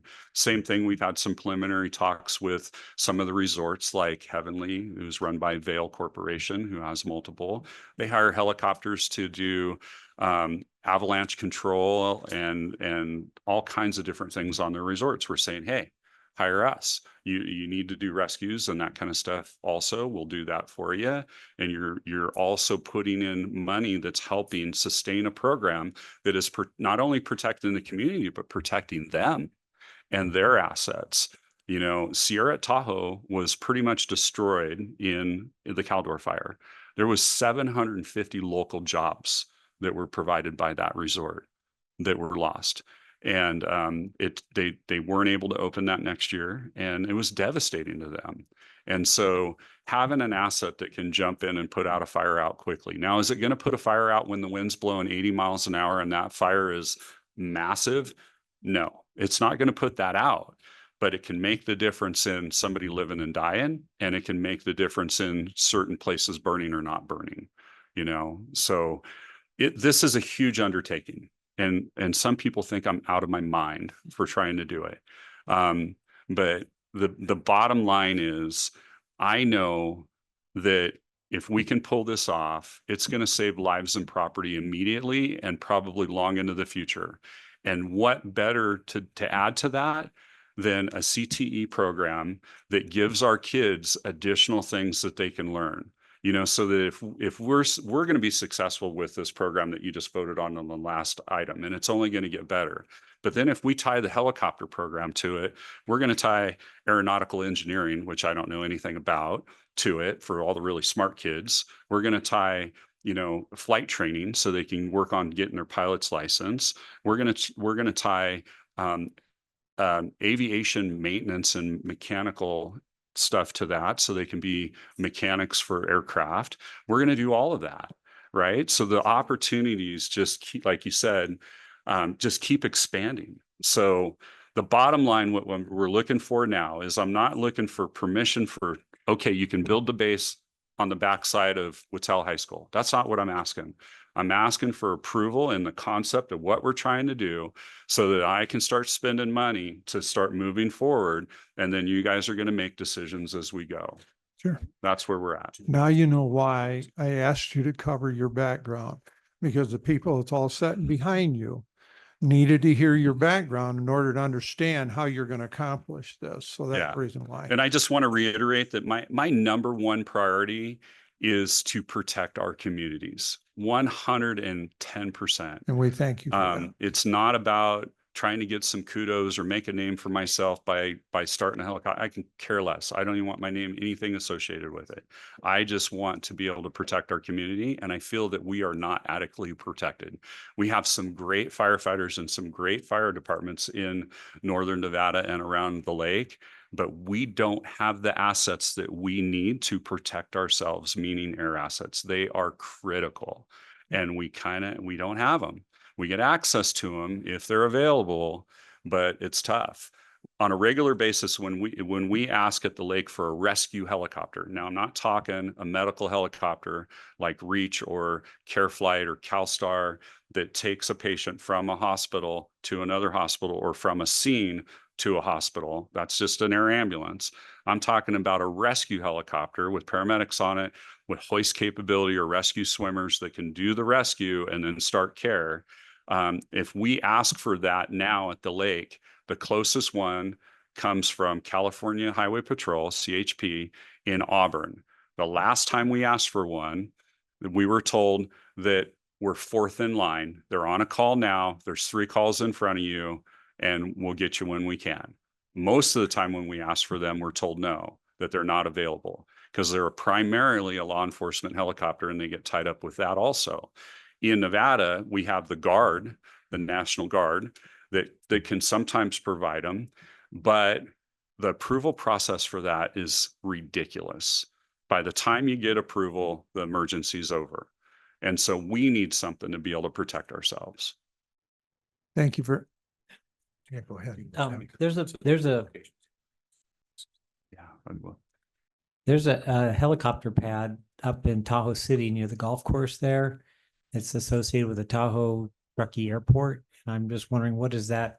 Are you familiar with that? Is that just a pad up out of Tahoe City? Mm-hmm. Yeah. So a lot of times in certain areas, we'll put pads in for emergency air ambulances to come in and take our patients. So they get over there, they got Highway 89, they get a bad traffic accident on 89. They bring in the air ambulance to that location and they transport by ambulance to there so they can get them to the hospital. Okay, so that's what we're talking about here is way beyond that. Yeah. Yeah. That's just a small pad. And what we're talking about, what are we building? We're talking about building basically a fire station without the apparatus space to park the fire engines in, so that there's housing for the firefighters, 24/7. And it's just like a house. It's got a kitchen, it's got bathrooms, it's got showers, it's got laundry room, just like a fire station does and just like a house does.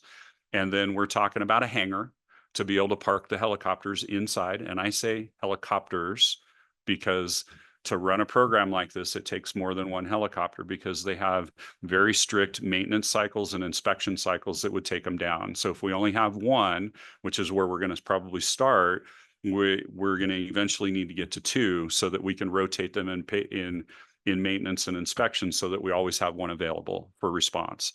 So you need a big hangar to park them in, and then you need a helicopter pad or two that is lighted. And if I have enough money, it's going to be heated so we don't have to do the snow removal on it, up at the lake, and it has lights on it. And that's what I'm talking about. There is about 100 by 100 square basically that you park a helicopter on. And we do fly helicopters in and out of the school on a fairly regular basis, not all the time, but occasionally. So if we have a bad accident out on Highway 50 or something that happens on the lake and we need to fly somebody out, we have them land at the high school and we transport by ambulance to the high school, and then they take them to the trauma center in Reno at Renown. We also, during 4th of July, Don't tell us when that. I don't ask for permission for that, but I do ask for permission during 4th of July week. And the last 4 years that I've been here, during 4th of July week, I've got the Nevada Division of Forestry helicopter from Mendon here to go stage up at the lake and be there available if we have a fire. But they're only available for certain hours of the day. But it's a great asset, and so they park there right where we're talking about doing some of this stuff, and they hang out in the little lounge at the bus barn, and I buy them lunch, but I do get permission from Sean on that one. Sometimes it's easier to ask for forgiveness than it is permission. Yeah. Yeah. And we have, a question that comes up is why the high school?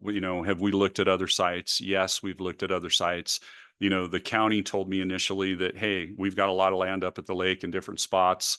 You're welcome to do a project on some of our land. We looked at a site off a Logging Lane Road. Why is it called Lane and Road? I don't know, but that's where the old dump site was. It's about halfway up Kingsbury Grade on the lakeside, and the county owns some property in a little bowl in there. And we actually, I flew some helicopters in and out of there, and I did some noise study with engines in the neighborhood and to see what the impact would be, because it's literally a little bowl. It's surrounded by ridges on each side, and it's just not a big enough area, and it's surrounded by neighborhoods. If you come out of there to the north, you're flying directly over Forest Service property and not neighborhoods, but not an ideal location. I also looked at a place called Rabe Meadow. If you're familiar with Rabe Meadow, which is right down off of Kale Drive, there actually used to be an airport there. And back in the day, I think it went away in the 50s or early 60s, something like that. But there was an airport up there. That was the first airport in Tahoe. And that's actually one of the main flight paths right now for Lake Tahoe Airport. And that's all owned by the Forest Service, but there's 5 acres of property right where the aspen trees are, right along Highway 50. And we looked at that, but we did get a pretty big outcry from some of the community in Kale and Tahoe Beach Club, who are big supporters of the helicopter, but just didn't want it there. And so we were just exploring different ideas. And at the time we were just looking around, and that's when I started looking at the county property that surrounds the high school. And I came up and met with Sean, and I'm like, hey, what if we build, you know, this up here? Could I have access through the school? Can we work together? And he's like, well, why wouldn't you just build it right here? We've got all this land right here that's already flat and paved and everything else. And that's when we really started talking about stuff. But we were already talking prior to that about the school programs with the fire science and the shop and explorers and stuff. Great. Any other questions? I don't. Anybody? I think you covered it thorough. And I asked for forgiveness of the crowd out there, but I wanted as much information as possible for the public as well as for us. So thank you very much. And I'm always willing to share information with anybody, the public, because this is a big deal. And I know that people have concerns, and it's just a matter of let's have a conversation. Because like I said, I literally can talk for probably a week straight just on helicopter programs. Don't want to bore you, but I can answer a lot of questions. And if I don't have the answers, I can make a quick phone call to some of my old peeps with CAL FIRE and get those answers right away. Great. Thank you so much. Susan. I'm ready to make a motion. Is that all right? Yes. Okay, I'd like to make a motion to approve the MOU between the Tahoe Douglas Fire Protection District and Douglas County School District to conduct a feasibility study for a shared facility use agreement at the Lake Schools property. Second. That was Susan and then Catherine. Who, no, I mean, who's second? You did. Okay. My hearing's not real good. Huh? Okay, we have a motion and we have a second. Any last comment came up? No? All in favor, say aye. Aye. Opposed? Unanimous again. Hey, thank you very much. We're very humbled and excited about this, and we'll be in communication, and we're going to do our best to make all these successful. Thank you. I'm sorry, what? Absolutely. No helicopter rides.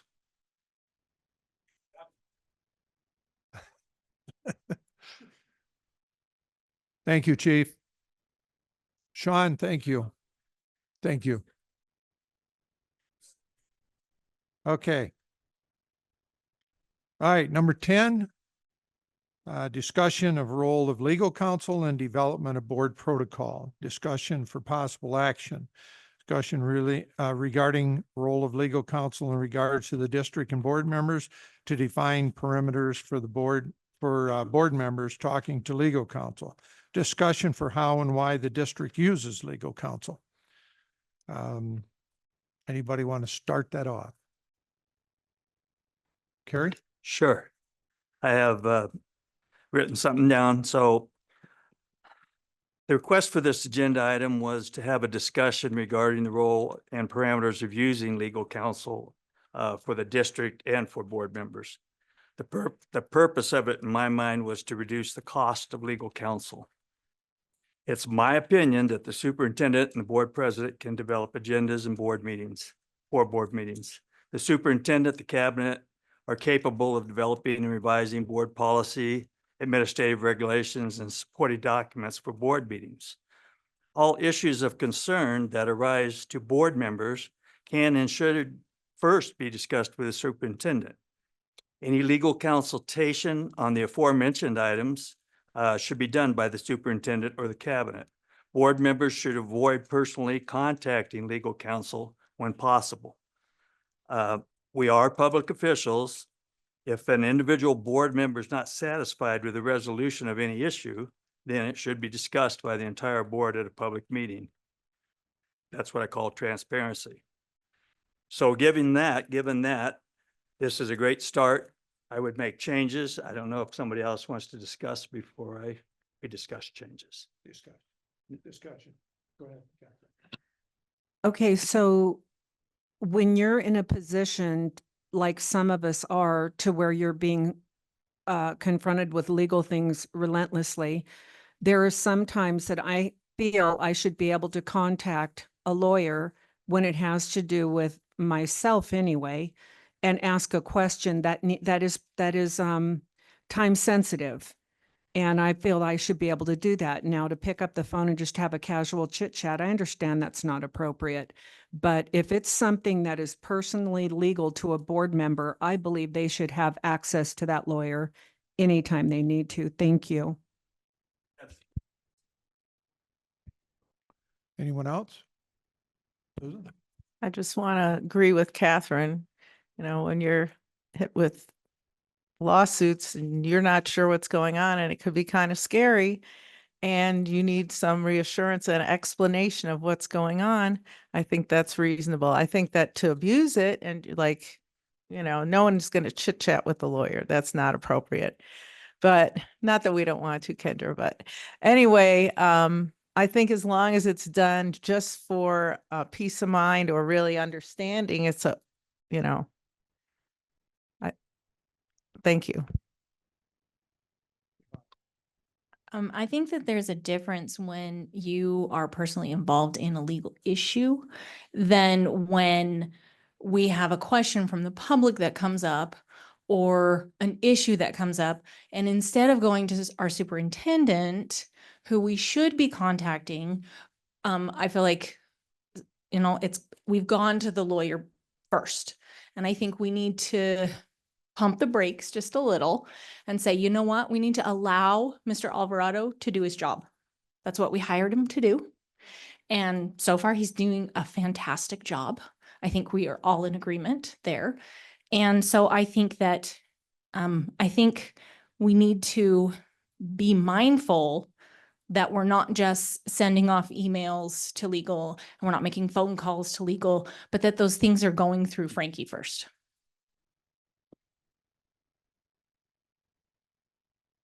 That does not follow that. Enough. I'm done. I've had enough. No. The board, actually, the communication is to the president. And the president represents the board when it comes to any outward. This is by our policies and our bylaws. Which policy and bylaw? I'll get that to you. Well, why don't you have Kendra, can you kind of look? Because there have been several times when a parent has emailed me or the board, and I obviously am not in a position that I can speak to whatever the issue is. And so I'm not going to send that to you to send to Mr. Alvarado. I just forward it on. Yeah, well, when it comes I've to, done that when it comes to anything to do with children, teachers, anything like that, even if it's legal, yes, it goes to the superintendent. That's a chain of command. But when it comes to the board, the president should be involved in it. And I think that's one of the problems too. If we're talking about misuse or abuse or just pick up the phone and call, I don't agree with that. I don't think we should be doing that. So I'm in agreement with that. Right. So, and I think, Carrie, I think you said something about president and you brought up president and, I'm sorry. See that listed on the beginning of this proposal, and that's the code of conduct. So that's the way it was changed to, and that's what it is. That was changed in last year. So I think that, in right is to the president should know and approve, verbally approve, before you make a phone call to legal counsel. Because then the president also has a responsibility to communicate with the superintendent.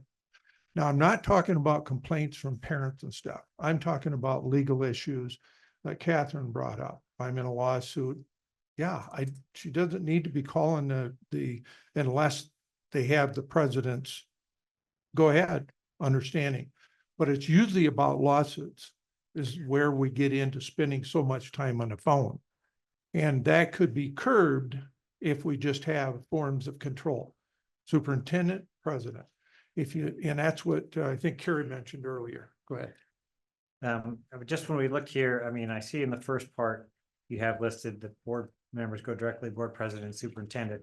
We go down here to designate a point of contact, assign the superintendent to liaise with legal counsel. I think it should be assigned the superintendent and or board president to liaise with legal counsel as appropriate. And I think the other line, an individual trustee may only contact legal counsel should they have a concern and need for advice regarding them personally.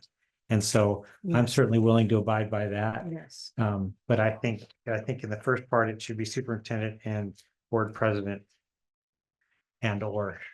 You may make a comment.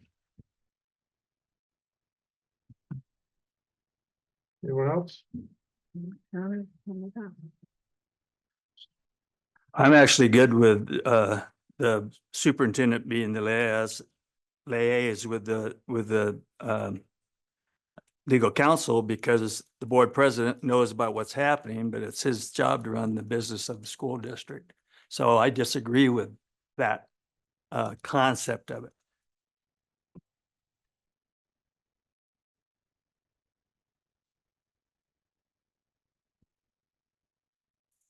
Mr. Alvarado, you've had some experiences. I'll go to her and then come back. Think about, because you've had some past experience stuff. If you want to share something, I'll wait. Go ahead, Linda. Thank you. I agree with what Carrie said. I think it's to go to the superintendent. If we have any issues, we go right to the superintendent. He's the professional that knows whether we need to then go further. He'll say, hey, you probably need to ask counsel about this or whatever. He's not going to tell you not to if he doesn't. I mean, he will tell you to if he thinks you need to go further. I think that when it's regarding you personally, I agree with that too.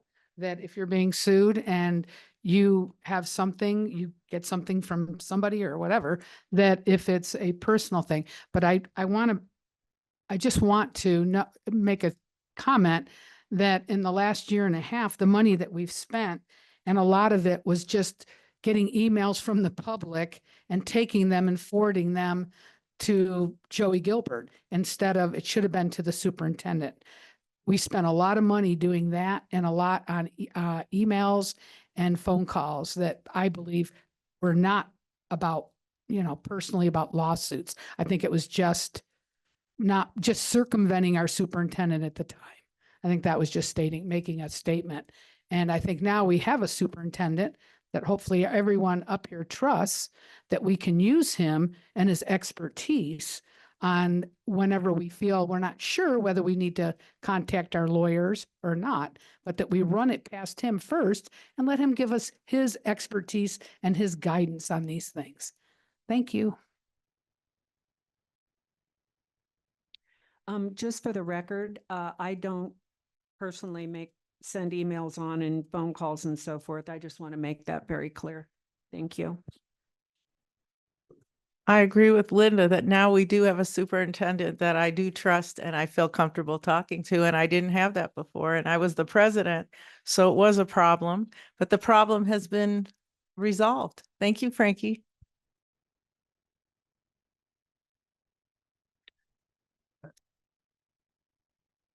I just want to make a comment. Superintendent does not oversee the board. The board oversees the superintendent. So when that happens, who hired the superintendent? The board. So the superintendent does not have the guidelines to permit him to control anything between an attorneys and the school board. That's where the president, I'm fine with the superintendent talking and working with the president, but the president still has to be able, you can't have one person. That's what I'm trying to say. You got to have two in dealing with something like this. So you don't have one person in charge of everything. Carrie. So I agree. We are Mr. Alvarado's 7 bosses, but we govern the school district. He runs the school district. So yes, we need to be involved, but we don't need to put our nose in every item that might have legal consequences, because we certainly don't have the expertise, and he most surely does. So, and again, with the personal, contact with, who is your legal counsel as a board member, I don't have a problem with that either. What I have a problem with is just like Linda was saying, it should be a decision that you make and not just free flowing. So, you know, we should hesitate, but as your conscience tells you, but we need to think about it. It seems to me that we have moved on and everybody's in agreement to work differently. And I think that's a positive thing. And that's why it's good this is on the agenda. You got to remember that you change board members over the years, and hopefully not for 20 years do they need to change a superintendent. Is that, you got to give us 20 years here, right? Or more? That's what I'm hoping for. Okay. So, but it just, it's about when you're doing a protection and overseeing the umbrella, it comes back to one person. That's why there's 7 on a board. So one person doesn't make the control of everything. And I do agree that the superintendent runs the school. Anything legal end of it that has to do within the school, yes, superintendent definitely should be in control of that because he knows what the situation is and what's going on. But when it comes to the board members themselves, anything to do with the legal to the board members, I think it should be a combination of the superintendent and the president. And I may never be on president again. I'm just making a statement, whoever is, it would be best to have 2 to communicate when it comes to the board. That's my personal opinion. Yvonne? I think that as a board, we need to remember that our legal team represents the school district first and foremost. And when our objectives align with the school district, then legal can represent us as well. But Mr. Gilbert's law office works for the school district. He and Kendra do not work for us. And that's where I think there's been a misunderstanding. Now, as a board under NRS, we can hire our own separate legal counsel. And then that's someone we can talk to directly. But as it stands, Mr. Gilbert's law office works for the school district. That's where the contract lies. He does not work for the school board.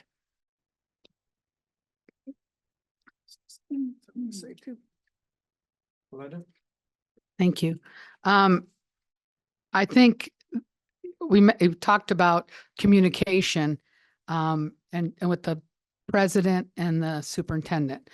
The president has no more power on this board than I do, you do, anyone. We all have the same. And in fact, we are, as a whole, is when we make decisions. One person, whether you're the president, whether you're the clerk, vice president, whatever, we have no power as one individual board member. And that's why we have to go through the superintendent. It's his job then to communicate, not just to the president, but to the entire board. That was one thing that our last super was good about, was sending everything, whatever was said or done, went to everybody. And I think, Frankie, you're good at that too. But, and that's where we need to work with this and legal, is to let him be in charge of that. We go to him, unless it's a personal thing, then you certainly have the right to do that. And you should. But it wouldn't hurt either to bounce maybe something like that out. You could also bounce that off of Frankie, and he might be able to help you with it as well. So, I mean, you have a couple of options, but I think personally you should be able to do that. But I think in other areas that everything should go through our superintendent, and then he can disseminate it and give us all the information that what's needed. Thank you. I'm just going to speak, but not give you my direct input, because I think this is a trustee decision, not a superintendent decision. What I know is that every legal matter presents itself in a complex way. And we can have, first off, we need to identify what that legal matter is, try to know it, try to understand it. After that, we should be looking at developing internal protocols so we can figure out if there's any conflicts or is this an individual liability situation? At the point where we do determine it's an individual liability situation, trustees should have the ability to contact legal counsel and get advice for themselves. If it's a district business matter, I have no problem being the point of contact. I can share whatever updates are needed with the trustees, and the trustees can provide me direction. But we have to properly agendize that item in a closed session meeting or a special litigation meeting.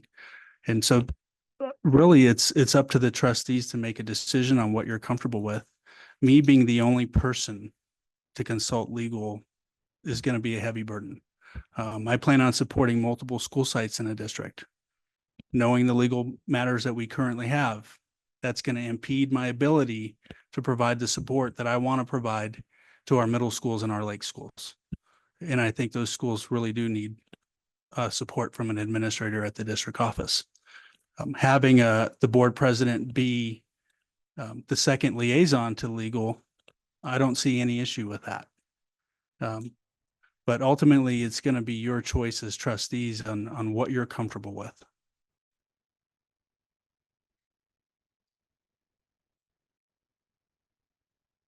Thank you, Frankie.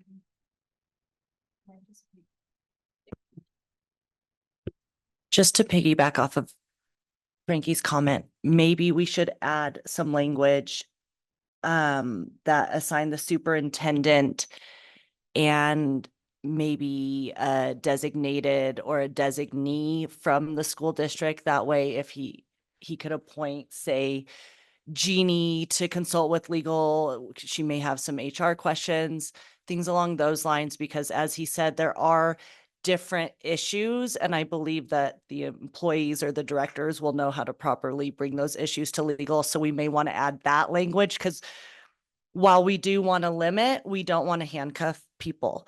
And so maybe we could add some of that language. Another suggestion to allow the board president access, but also limit a bit, and it's just a suggestion, is that if the board president has concerns directly related to the board of trustees and or the superintendent, he could contact legal, or they could contact legal, and just keep some limiting language, but also give the president the ability. So those are some options. Because this is just for you guys to work off of, add to, take away from, and we will add whatever you decide on.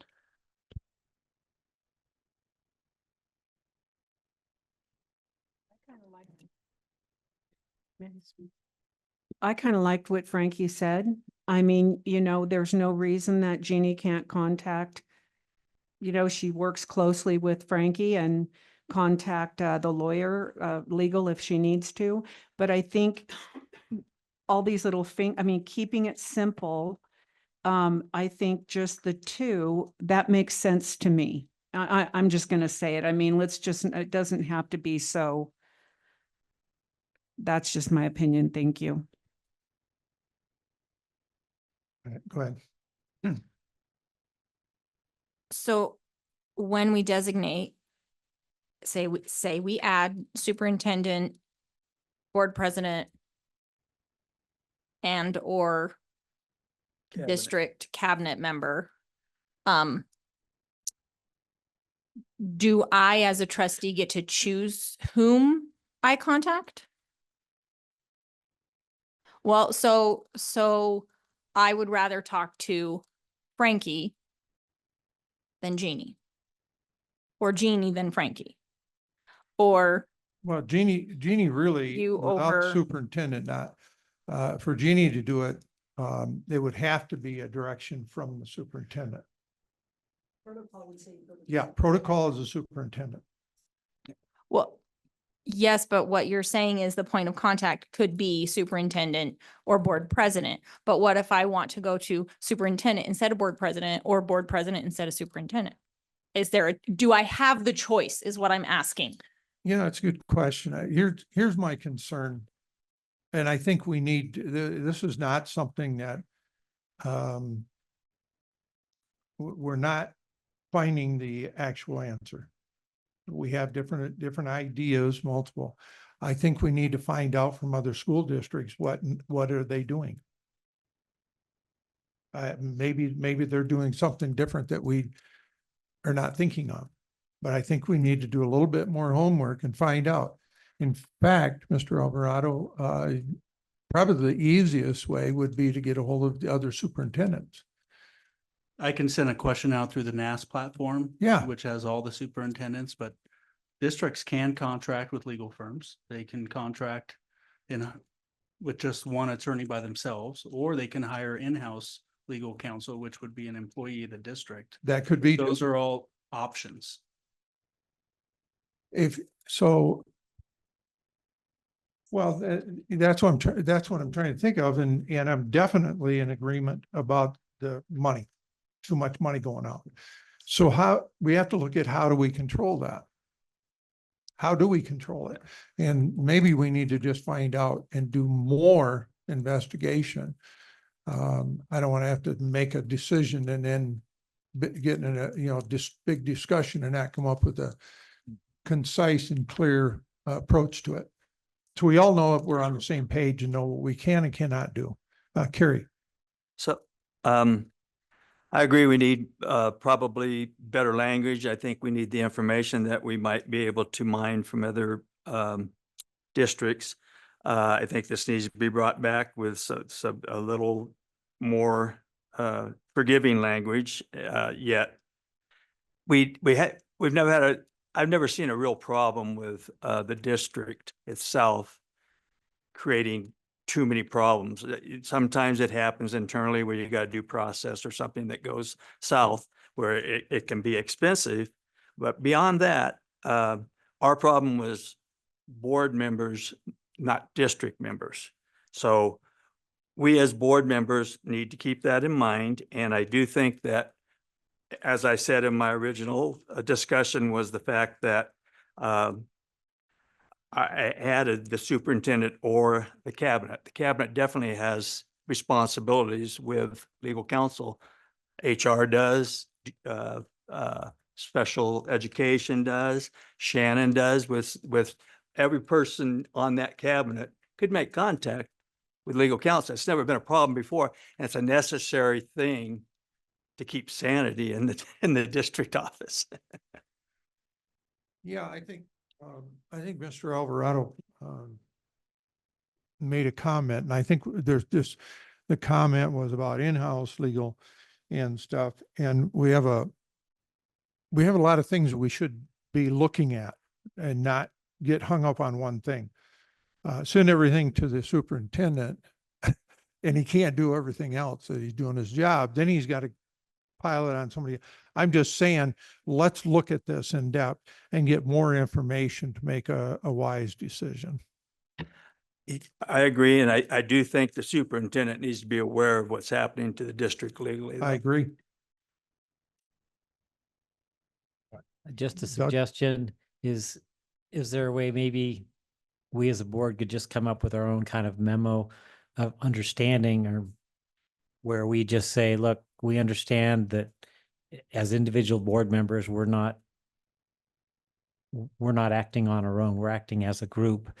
And so we're not going to abuse the legal counsel, the costs involved with communicating with them, except for in cases where we are individually liable for something, and just do some kind of MOU like that where we will agree to reach out to the superintendent or head of HR or the board president or whatever, rather than going directly to the lawyer, except for in, rare cases. And just rather than trying to tie our hands with something and come up with something, we come up with just something where, we're responsible to just, we don't want to spend extra money. None of us do. And so that's just an idea. If we were all stay on the board for 20 years with Mr. Alvarado, we could come up with that agreement. But there's going to be change. There's going to be change. We know it, and it should be concise and clear in there as possible. So there's no misunderstandings down the road, not for us, but down the road. I just think that this is being made bigger than it needs to be. I can't see, I mean, I don't understand this. These two can work it out and deal with legal counsel. Okay, there's been some, I guess, some people calling people they shouldn't in the past, and there's whatever, but you can't make a decision based on someone might be naughty or doing something. I mean, here we are, we're trying to get this thing done. We're going to write this in such a way that people are going to honor it. I cannot see why the president of the board and the superintendent cannot work out communication with legal counsel together unless it's an individual situation. And I believe I have a right to contact my lawyer if I need to have, so that's that. I believe that all day long. Thank you.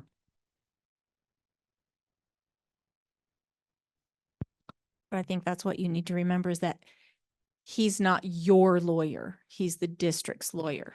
When he is representing me over and over and over again, he is my lawyer at that moment. So yes, I understand he represents the district, but he also represents the board. We are part of the district. So when I have something coming against me, which I've never experienced in my life, and I have a question for him, I don't call the lawyers. I mean, Kendra, can you attest to that? How often do you get a phone call from me in that office? Never, maybe twice, but you don't have to answer that. But so I believe I have the right to call my lawyer when there's something that is important to me for a case that I'm involved in.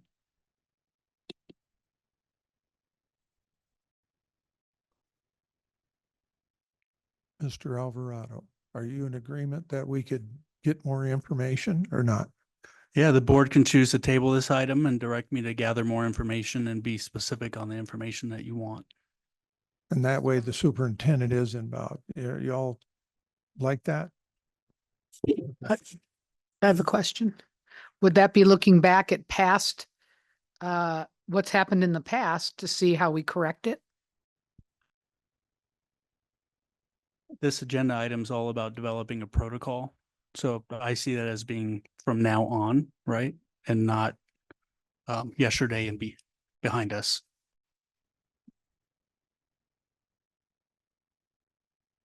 You got something? No.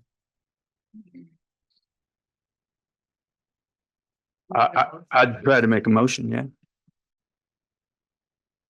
No other discussion?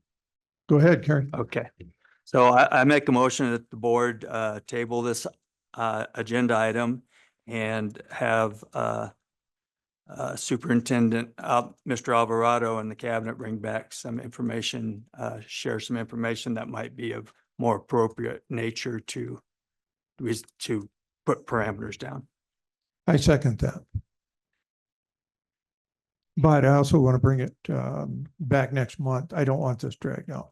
We need to deal with it. I agree.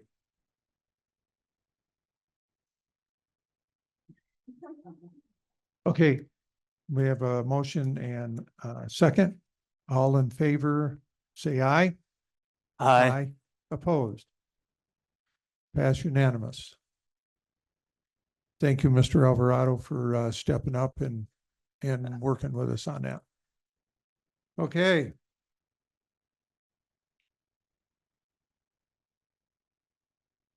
Board reports. We'll start. Carrie, you have anything? No, I don't. Okay. Yeah, this that time of year where the schools are mighty busy Yeah. and Harry's busy trying to take some vacation. Susan? Yes, we're going to be starting again. Leslie, are we going to be continuing with the attendance task force? I think we should. I would definitely like to. Yeah. You can never Okay, have I'll too call you and much we'll to talk try to about it. figure out. Thank you. Well, we just got information, so now it's time to move So forward. who's on that? Leslie, Shannon, that Catherine, I am, Linda is. Okay. Jeannie always came. Okay, I'll leave that up to Mr. Brown. Do you want to set that? Or you want Leslie to do Leslie. that? Yeah, they All right, both did. set it up and I'll let you handle that. Thanks. Yvonne, I do have something to report. Linda and I have been working tirelessly with the help of specific individuals within our district on our NASB nominations that are due on Friday. We have all of our letters put together, and I am working on putting that all together to send off hopefully tomorrow to NASB representing our district. Okay. Linda, do you have anything to add or? Okay. Heard you, sorry. Yeah. No, we just have been working on this 2 or 3 times and we're almost done. And I was going to say, I just want to add to that. We are nominating 11 individuals from our district. Great. Yep. Great. Good job. Also, did you want me to No, no, finish my no. report? Okay. Also, as I said earlier, I was involved in interviews for HR. I also attended the forum that they had at 3-day forum. I attended the first day. I know Yvonne, you did too. You forgot to mention it. And I went to the very first one because I wanted to hear our superintendent speak. And so I have to tell you, the room was electrified. It was so exciting because we had some new administrators there and I don't know, it was just a lot of fun. I have to say Leslie did I don't know who else helped you, Leslie, but I know she did an amazing job and they did a survivor theme. And gosh, I was so sad I couldn't spend the whole time there because it looked like so much fun. Anyways, thank you, Leslie. I also attended with Mr. Brown a safety conference at the Peppermill, I think it was, last Monday, and that was a good conference. There was a lot of different things, but the one thing that I enjoyed was listening to some young people that zoomed in from Las Vegas, and they did a presentation on restorative justice circles, and I had not been privy to the circles part of it. And yeah, it was an interesting take. It was neat to hear it from the young people too. And then also I attended a chamber meeting. And they did a lot of talking about the road and when it'll be ready out front of 395. Also, let's see. Oh, and I attended the safety task force. Was it yesterday? I think. Yeah, it seemed like a long time ago.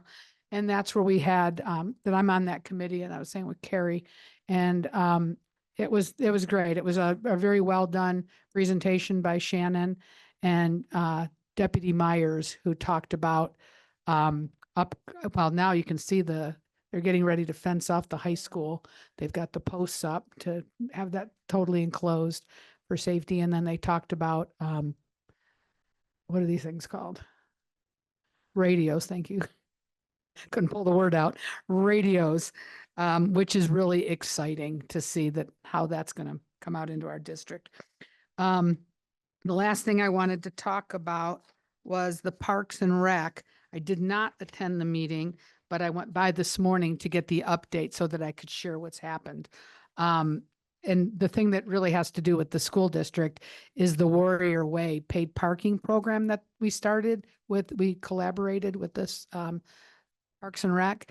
And I just wanted to tell you that they do have a parking ambassador on site during the weekend. So they're a paid employee through the school district.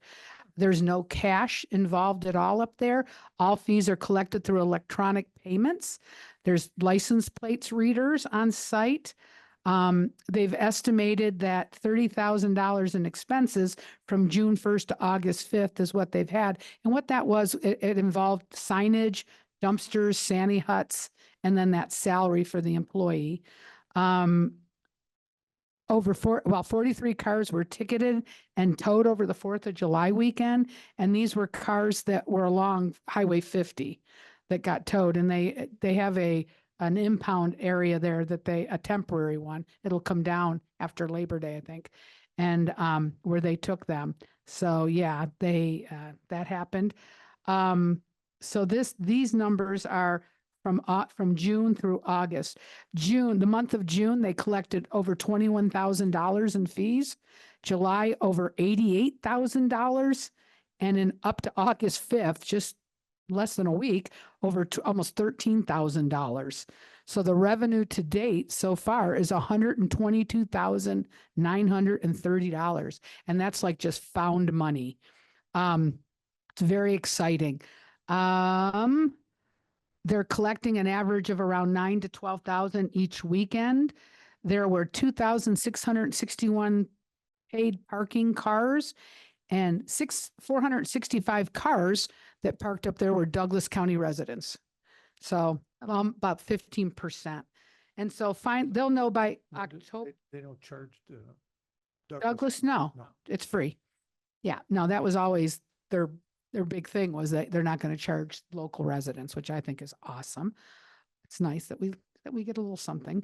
And they'll know something more by October, what the final cost is, and then what the district will receive from that. But there's been a lot of collaboration, and this hasn't just been the school district and the county. The sheriff's department's been involved, the Parks and Rec Department, the Forest Service, Aramark, Highway Patrol, the towing companies, and Tahoe Douglas Fire have also all been involved. So it's been a big collaboration that I think has been amazing up to this point. So thank you. Something good. Really good. Yes. Catherine? Okay, I'd like to, and I have some literature on the back about this. I'd like to speak a little bit on 5G. I know there's some people that think it's a thing, some people think it's not a thing. But what I will say before I start reading this is that we are inundated, Chromebooks, earbuds, phones. They want to put a tower across at Maverick, 80-foot tower. And there are, okay, so I'm just going to go ahead and read this so I don't get off track. I would like to speak on 5G and a desire to put it across the street from Douglas High School in the form of an 80-foot tower. I'm happy to report that on Wednesday, the 7th, the City Council in Minden voted against the tower at the Maverick gas station. It will now go to the planning department and then on to the commissioners for further decisions to be made. My concern with the tower being anywhere near a school or daycare, as well as residential areas, is the EMF exposures, which are non-thermal microwave frequency. As of 2022, there were 449,449 of these things in space. They're on light fixtures. You don't even realize it sometimes, not all, but many that line our street. So it's kind of everywhere.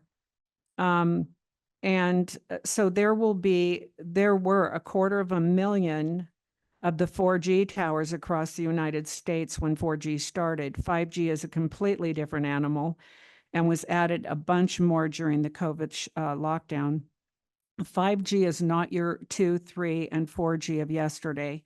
There are many studies that show that children, due to studies that show that children, that children, due to the fact that their skulls are a lot thinner and their skin is a little different when they're younger, are more susceptible to these EMF exposures. Cancer under the age of 50 is skyrocketing. There has been no active studies on the health risks since 2019, and they were not done on any living thing. We must err on the side of safety with our children and keep towers at a safe distance from our schools and daycare centers. And there is a second option, and that's by the treatment center, just for the record. What is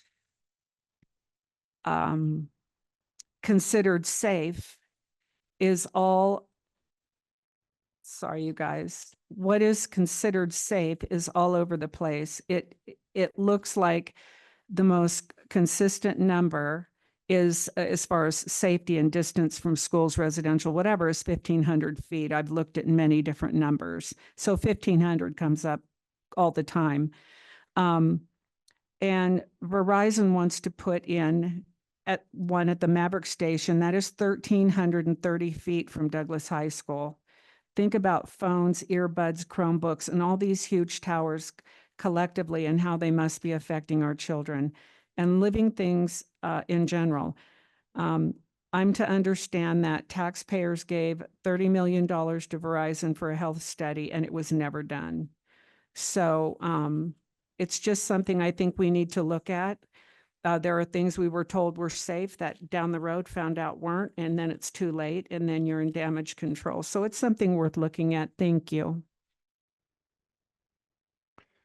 Thank you. You have something, Linda? Thank you, Catherine, for that report. It doesn't seem to me why they'd want it at Maverick unless, well, from what I understand, I heard this the other day, that it really is going to be on the, what sits behind there? Is that the fire department that's back there?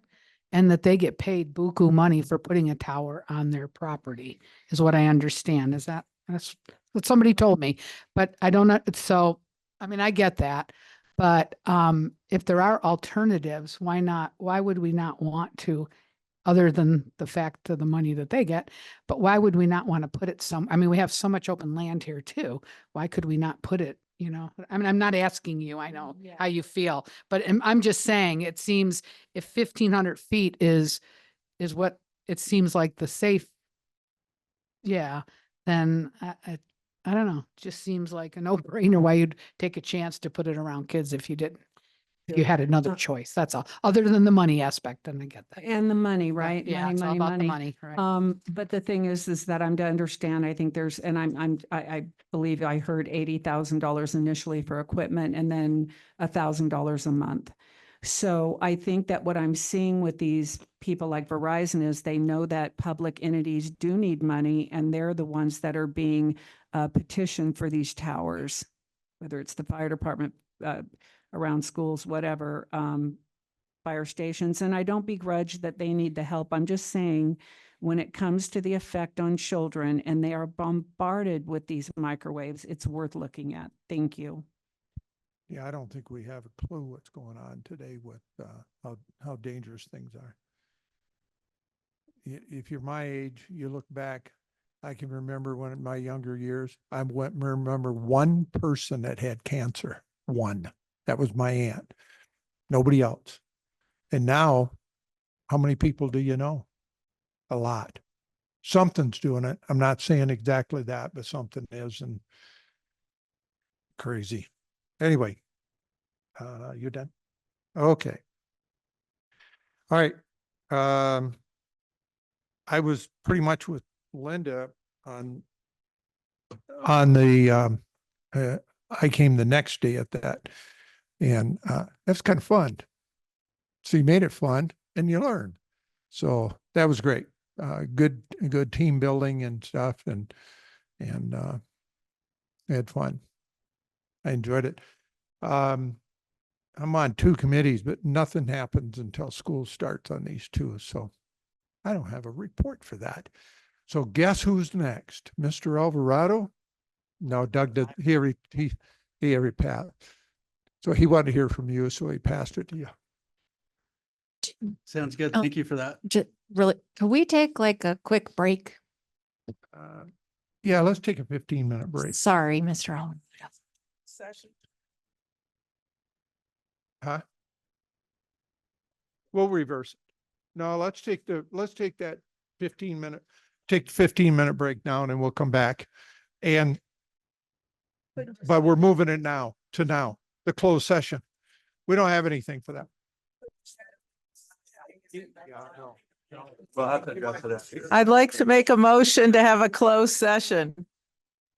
Dave, I made a motion to have a closed session. No one's even listening.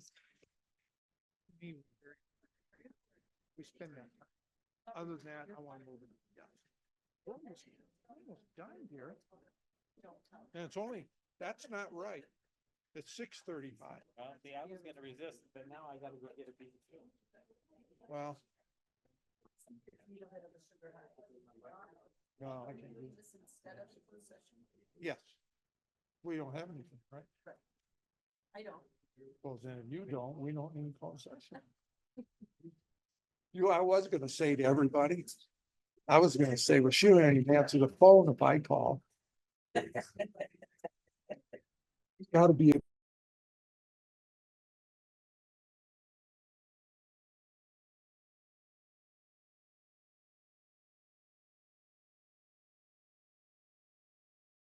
Get done here. Mr. Alvarado's got a report to make.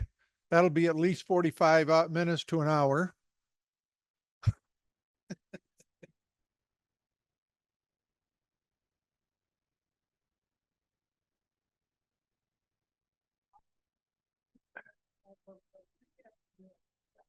See what you got. One over the line, right there, and you do it. Isn't it? You know why though? You're just like, that's my life. See what you have to put up with? My life. I know better. Me. Just like, and then I'm like, I used to do that to Jeannie all the time. I. She's probably sitting there grinning inside because I'm doing it to you.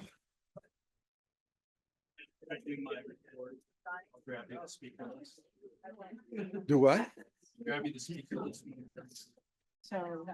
Oh, okay. Thank you. Okay. Hey, Jeannie. See, I pick on him just like I did you. Oh, joy. Oh, happy day. Okay, you come back to order. No, I'm not waiting. Who? Kendra, legal. Oh, no, we ain't gonna wait for her. Oh, is that all? Oh, okay. No, it's a superintendent's report. Say the right thing. Yeah, just that. It's nothing. It's nothing. There's a lot of firsts around here, so it's your first report, Mr. Alvarado. Go for it. Sounds good. We got the important stuff out of the way. Bathroom break, dinner break. Yep. Yeah. Before I go into my report, I just have a message for Trustee Jansen. So Trustee Jansen, on behalf of Douglas County School District, I want to extend our condolences to you. Trustee Jansen, his mother passed away less than 2 weeks ago. So this is a very challenging time for her, and I just wish you all the comfort in the world. Yeah, so I have a card for you.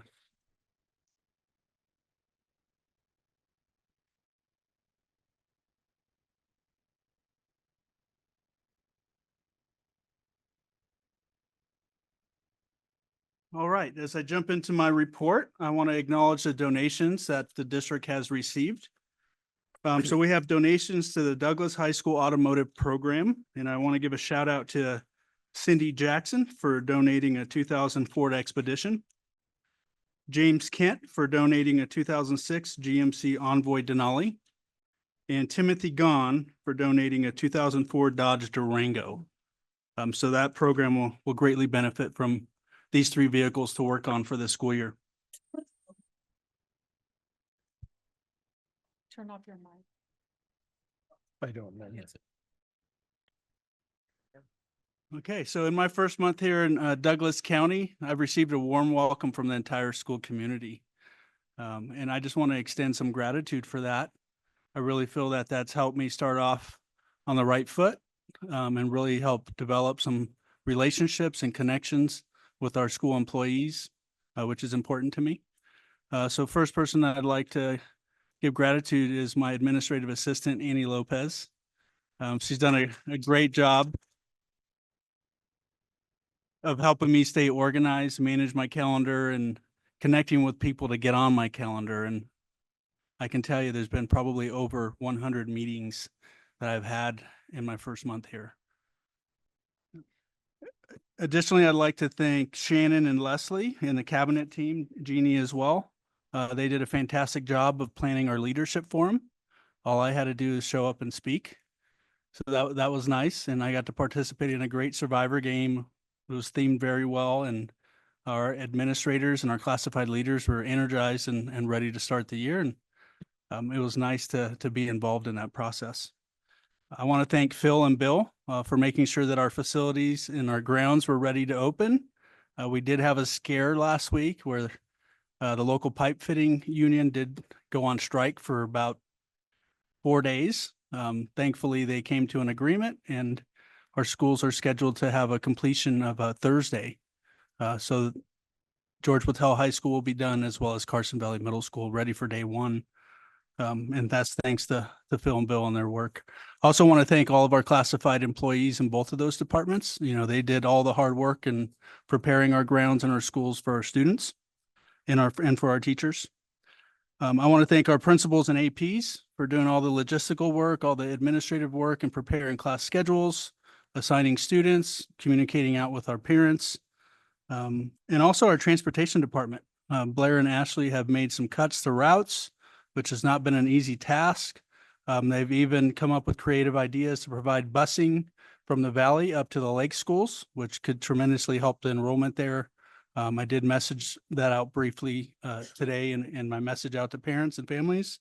Hopefully people are interested, and the only downside to that is kids will be transported, and it'll be a longer school day for them. You know, we're looking at the bus route getting picked up at about 5:45 a.m. and then drop off wouldn't be until about 4:50. So that's the only negative side of providing transportation up to the lake schools. I also want to thank our office staff. You know, they came together for a pre-meeting to get the year kicked off. They were very attentive and focused and getting on the same page. And it's always great to provide cross-training and having our office staff connect with other office staff around the district so that we have some commonalities and practices and procedures. My focus for this first month has been on developing relationships, and I do that through listening and learning. I want to know exactly where our departments are. I've met with each department to get an understanding of what are the pressing issues. You know, what do we need to solve this year? What do we need to prioritize? And I've really tried to over communicate with the trustees. So you guys have received weekly reports from me. I plan on continuing to provide you with weekly reports. And we've had many one-on-one meetings. I am going to pivot this next month, and we're going to do 1-on-3 meetings and then 1-on-2 meetings, so that we can solidify our partnership and our relationship so that we're all working towards a common goal. I think that's important. And I do want to give the trustees a shout out for having a unanimous 7-0 vote on every action item tonight. I think that's important. So great job with getting on the same page and making it collective decisions. In regards to students and families, you know, our theme this year is connectedness. We want to work on developing relationships and bridging our support systems from school to home. And what we need to do is be clear with our expectations. I messaged families today, and what I was trying to get to is I want them to prioritize student attendance at school. And that means even being tardy to school. Tardies are a negative thing to the classroom environment.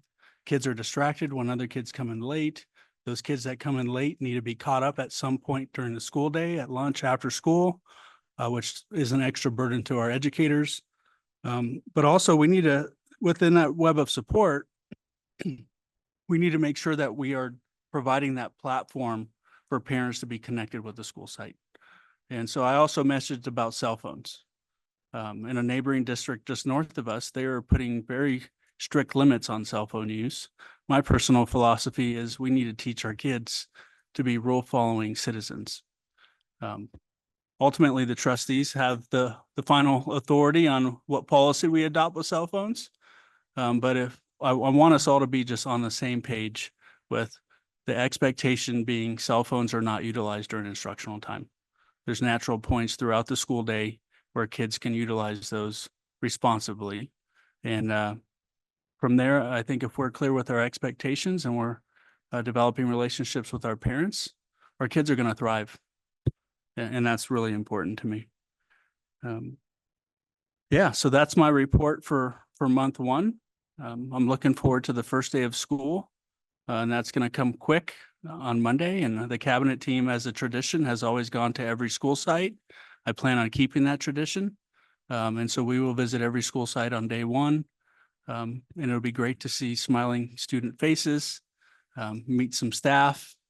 I also have plans to visit every school site before Thanksgiving to serve lunch to kids.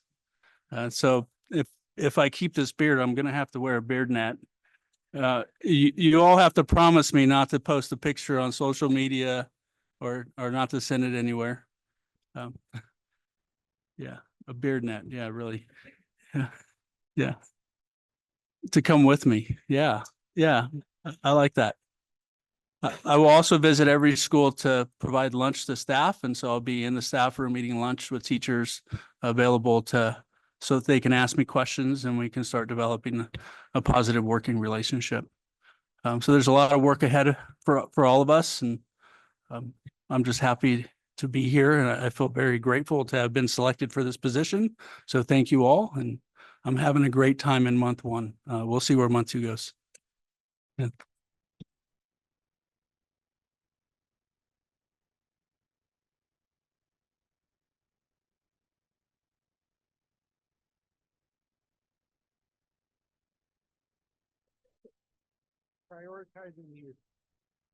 Prioritizing the agenda, placement and removal of possible items for future board meetings. Excuse, Mr. Burns? Yeah. I don't know that we addressed the closed session properly. We might have to make a motion, or am I wrong? We usually make a motion before we go to closed session. That there would Which be we no. didn't closed- do. Well, just announce that there would be no closed session, maybe. Is that good? Yeah. We didn't technically take a closed session. It was just a break. Yeah. Okay. No closed session. Yeah, just make the Yeah, announcement. no closed session needed. Okay, thank you.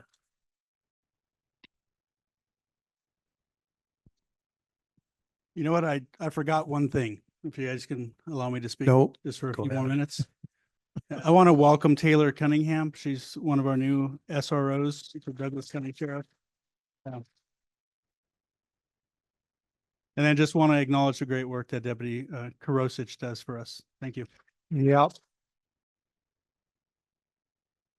Kids love him for some reason.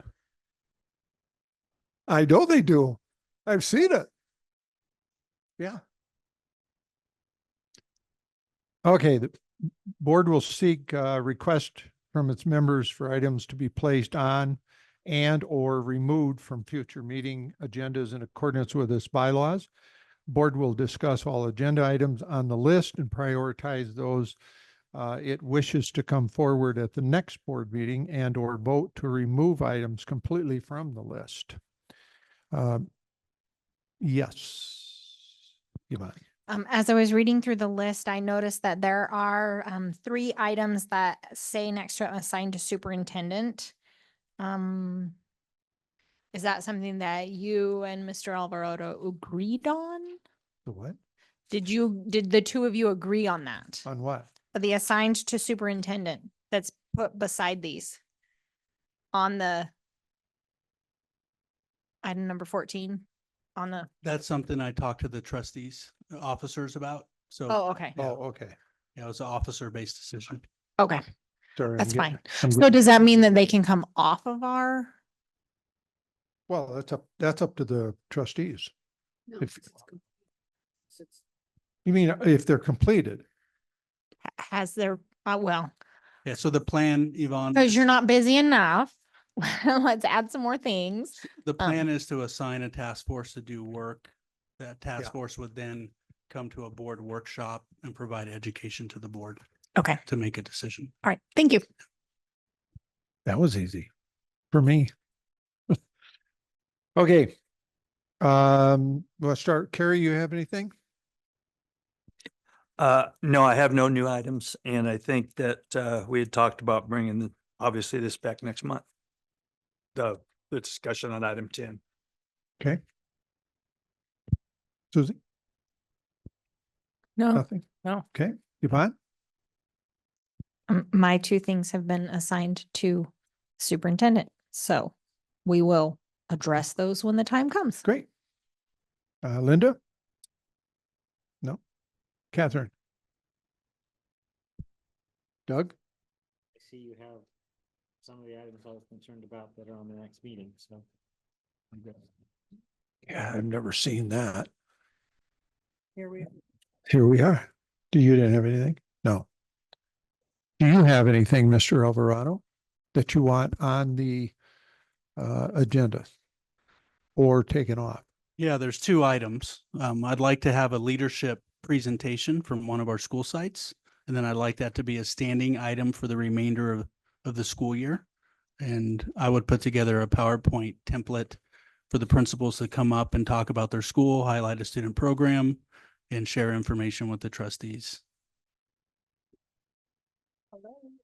Yeah. The second item is we need to develop a process and procedure for selecting a student board member.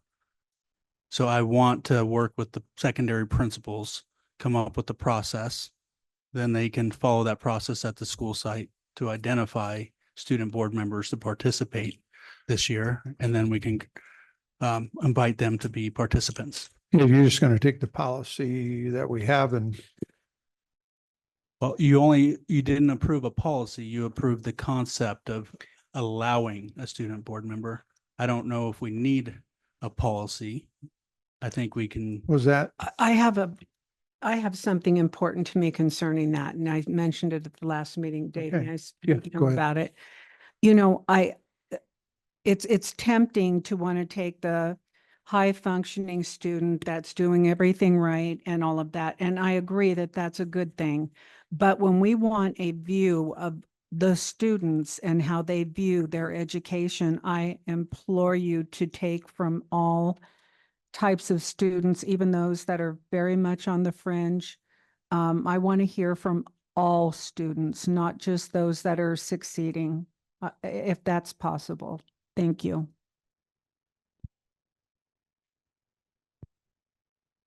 So is that something that we need to, in this meeting, create the policy? Or is that something that, because we already have a policy, I'm just curious. Susie, did we have a policy on that? Was there? No, it wasn't finalized. It was just suggestions. So we need to put it back on the agenda to officially do it. You know, to And that would, get all the details. that would just give you the I thought we guidance. did do that.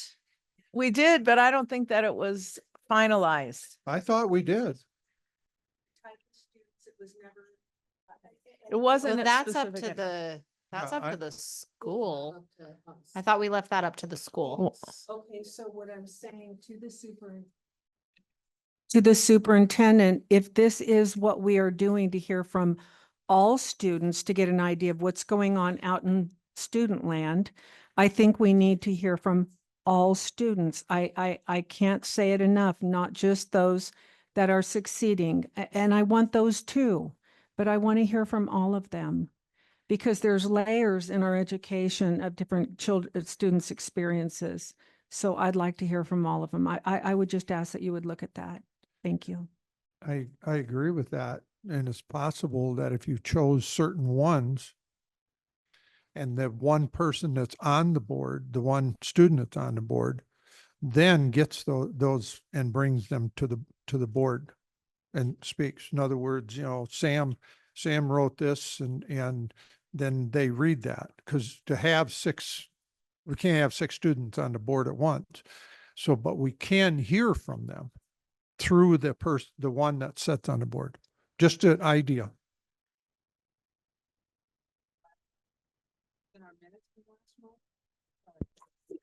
We have the student representative, the second reading of the board policy, I guess it would be, or whatever you want to call it.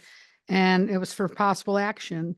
And we made a motion to approve board policy number 548, student represented on the Board of Trustees. It was seconded by Mr. Kangas. And it passed 5-2. So there was a little bit of discussion.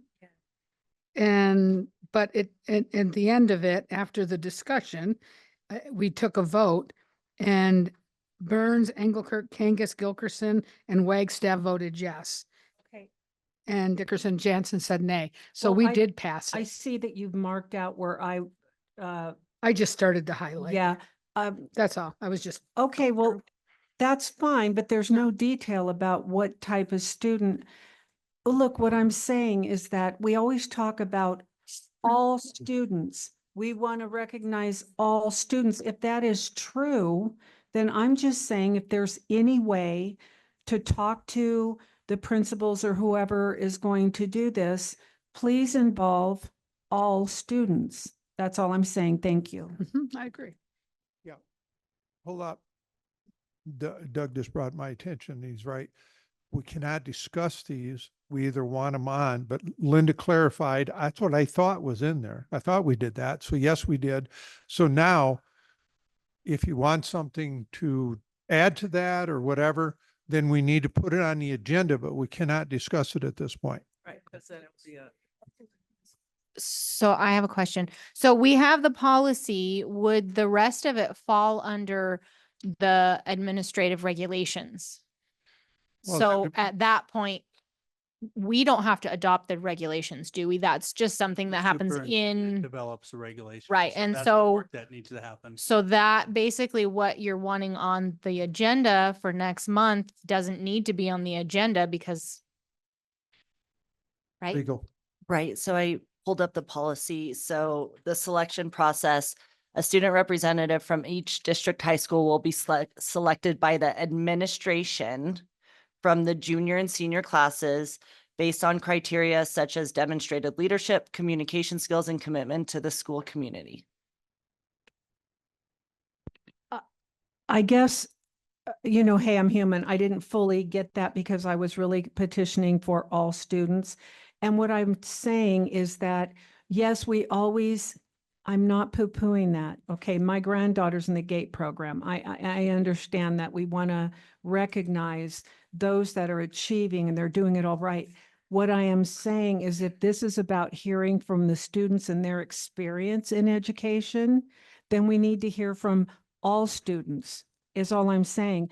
Please not be tempted to just pick those that are stars. And they're wonderful. And like my granddaughter, she's that. But there's other students too that need to be heard from. I'll leave it at that. I beat that horse about to death, but it's important. Yeah. I think the one student that's on there can represent others. So I'll leave that up to the administration. Yeah. And at every 4 months, that person can take letters, comments from other students, inclusion of no matter where they're at. And then that student that's on the board needs to share that. It's just like a board. That person's going to learn those things that we're doing, that student. So one of the that's what we're talking about. responsibilities of the student representative is to act as a liaison between the student body and the board, ensuring student concerns, ideas, and feedback are effectively communicated. Correct. And and I think that yes, Catherine, I agree with you. I think this should be open to any student that's interested, really, right? But it's how it's set out there that you don't just go into a AP English and say, hey, who here wants to? Okay. I don't agree with that. I think it needs to be open to anybody who's interested. It's just I think finding we're the kids getting that are off interested. topic here just a little bit. So I guess that would be where I would say point of order. Well, it's not necessary. We need not discuss it. That's point of order, something that's Well, totally. no, we're off topic. We're supposed to be discussing things that are going on the agenda. And we're discussing a policy. So I think we need to So with the steer. policy, we're not sure we wanted to add something to the agenda, but we don't need to, I think. So we'll leave that up to Mr. Alvarado to handle that according to the policy that we have. Anything else? We have nothing else. Hopefully we can start getting this list cleaned up. Anyone? Linda? Annie was just asking a question about Oh. what the two things that Frankie mentioned. I don't know that a superintendent can put things on future agenda item. I don't know that. Can you? And then somebody has to second it as well, just like the board members? A board member would have to motion to add those. Or does he have, that being the superintendent, when we do agendas and the agenda, can he not just say that's what he wants to put on? I think he could do that as well. Yeah, I think that's where we probably could leave that. Okay. Okay. We got it? We're good? No one else has anything? Good.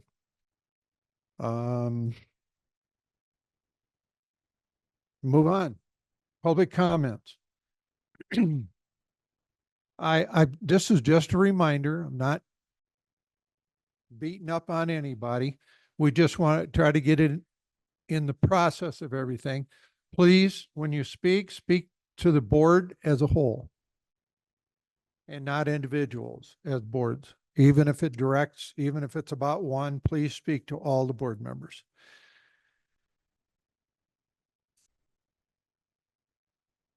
What's that?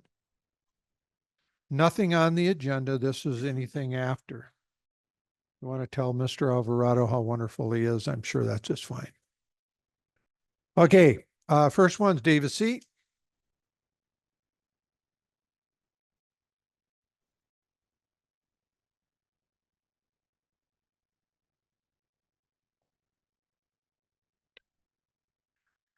David Seat for the record. I've heard the red shirts at many of these meetings and read numerous Record Courier letters to the editor howling that politics should not be discussed at these meetings. On July 22nd, 2024, the chief red shirt, Randy Weingarten, at a teachers union convention, delivered an unhinged speech. David, please refrain from using anybody's names, but I have a First Amendment right, and she's a public person, and I want my time held at this. Is she a public? Oh, yeah, absolutely, she's a public person. So my First Amendment right is I have every right to talk about this. Okay. Okay, go ahead. So please start my time and give me my time back. Good. Good.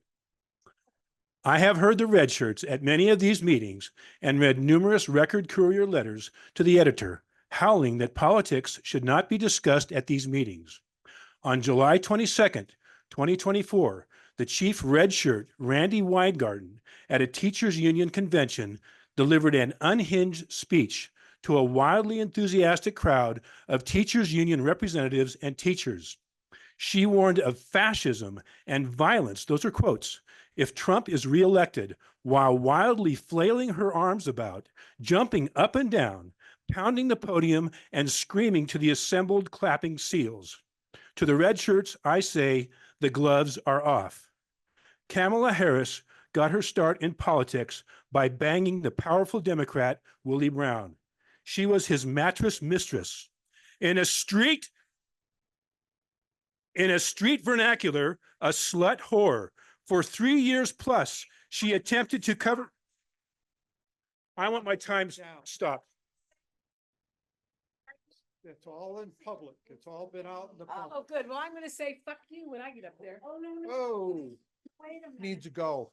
He can say, he can say He- slut whore. Yeah. No. He's coming here and talk to me for a second. When you talk to him, he's saying slut whore. No, we're not. That's what's being discussed. Just calm down. Ma'am, please, I'm asking you nicely. So. You either go talk to him or he'll remove you. Let's just go talk about that in a second, ma'am, please. Jesus overturned the tables. He told the Pharisees, John 8:44, that they were liars and murderers. Nope. For 3+ years, she attempted to cover up the obvious mental deficiency of the illegitimate retard in the White House. In 2019, she was ranked as the most liberal, progressive, read communist member of Congress. She wants to confiscate all semi-automatic firearms. She wants to abolish private health care. Her complete failure as border czar is a disaster of untold consequences for our country. As for me, I am voting for the convicted felon. Make America great again.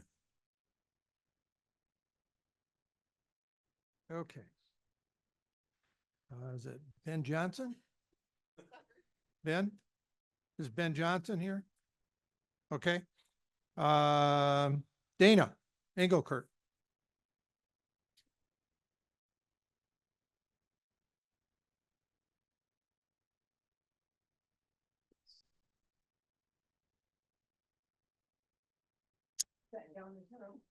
I'm so right now, it's like, what?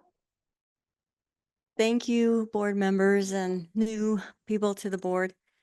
I really appreciate your time. I know my husband has spent 2.5 or 3 hours last night. And I saw the packet size that you guys are all going through. I really appreciate each and every one of you.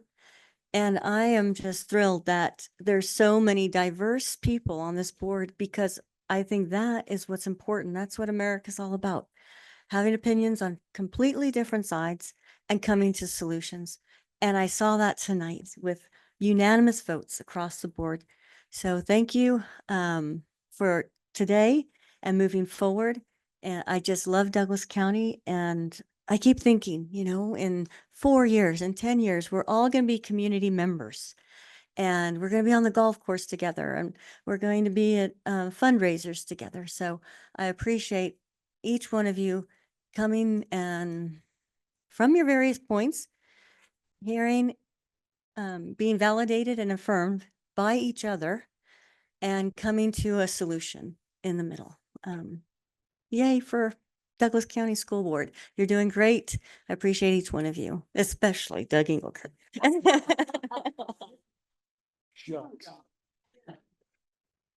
Thank you, Dana. Anyone else that's not on the, I don't have you on the list here. Okay.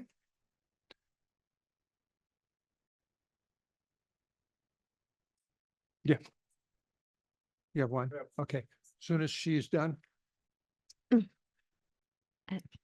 Mary Porter, Gardnerville. At a meeting or two ago, I brought up the question of whether or not directors and officers insurance was something that the board had. And listening to discussion, I'm thinking that it might be something that would be good to look into for reasons that sometimes individual board members may need to talk to counsel, and you would have insurance coverage to do this if it is possible and feasible. So I just wanted to bring that suggestion up again based on conversation I heard tonight. Thank you. Thank you, Mary. Melinda? Oh, I'm sorry. Go ahead. Go ahead. We're going to go to the online.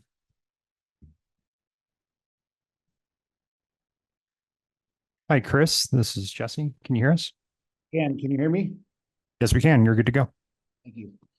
I wanted to commend Chief Lindgren and Mr. Ryan on all their work moving the fire science program forward. This is a great program, not only for just Zephyr Cove and the lake, but also all of Douglas County and also South Lake Tahoe. Separately, I noticed earlier in the meeting tonight that Dana Engelkirk, wife of Trustee Doug, made her way up to General Counsel Kendra, minus Joey Gilbert again, and had a sidebar conversation that was obviously off the record. I just wanted to know if this is a new accepted practice, and if so, will the same opportunity be afforded to all of the Board of Trustees constituents going forward? Thank you.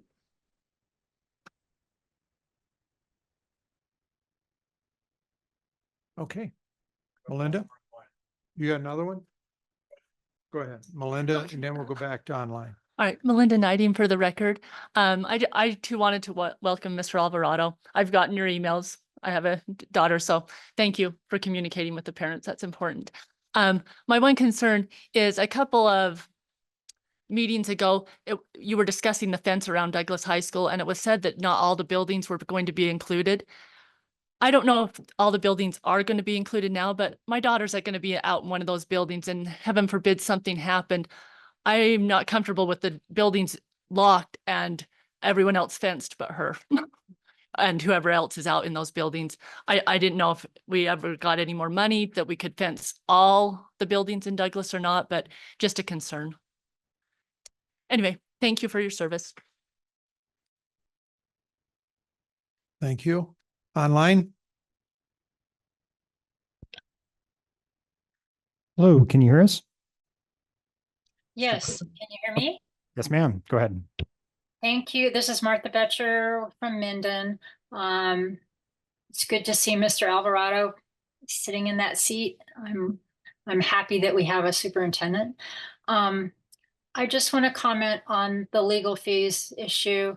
You know, we had been paying $143,500 per year out of our general fund. And due to Joey Gilbert, we've been paying $450,000 in the 23-24 fiscal time. That, according to the calculations I've seen, that's a 213% increase.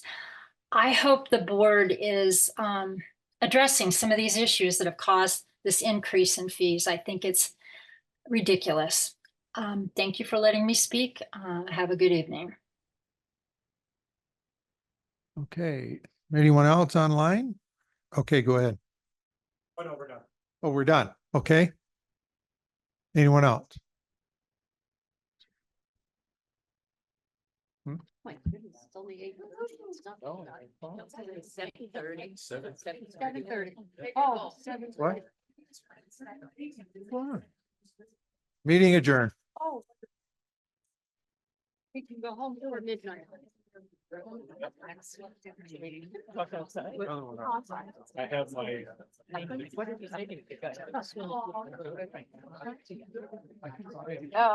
That's.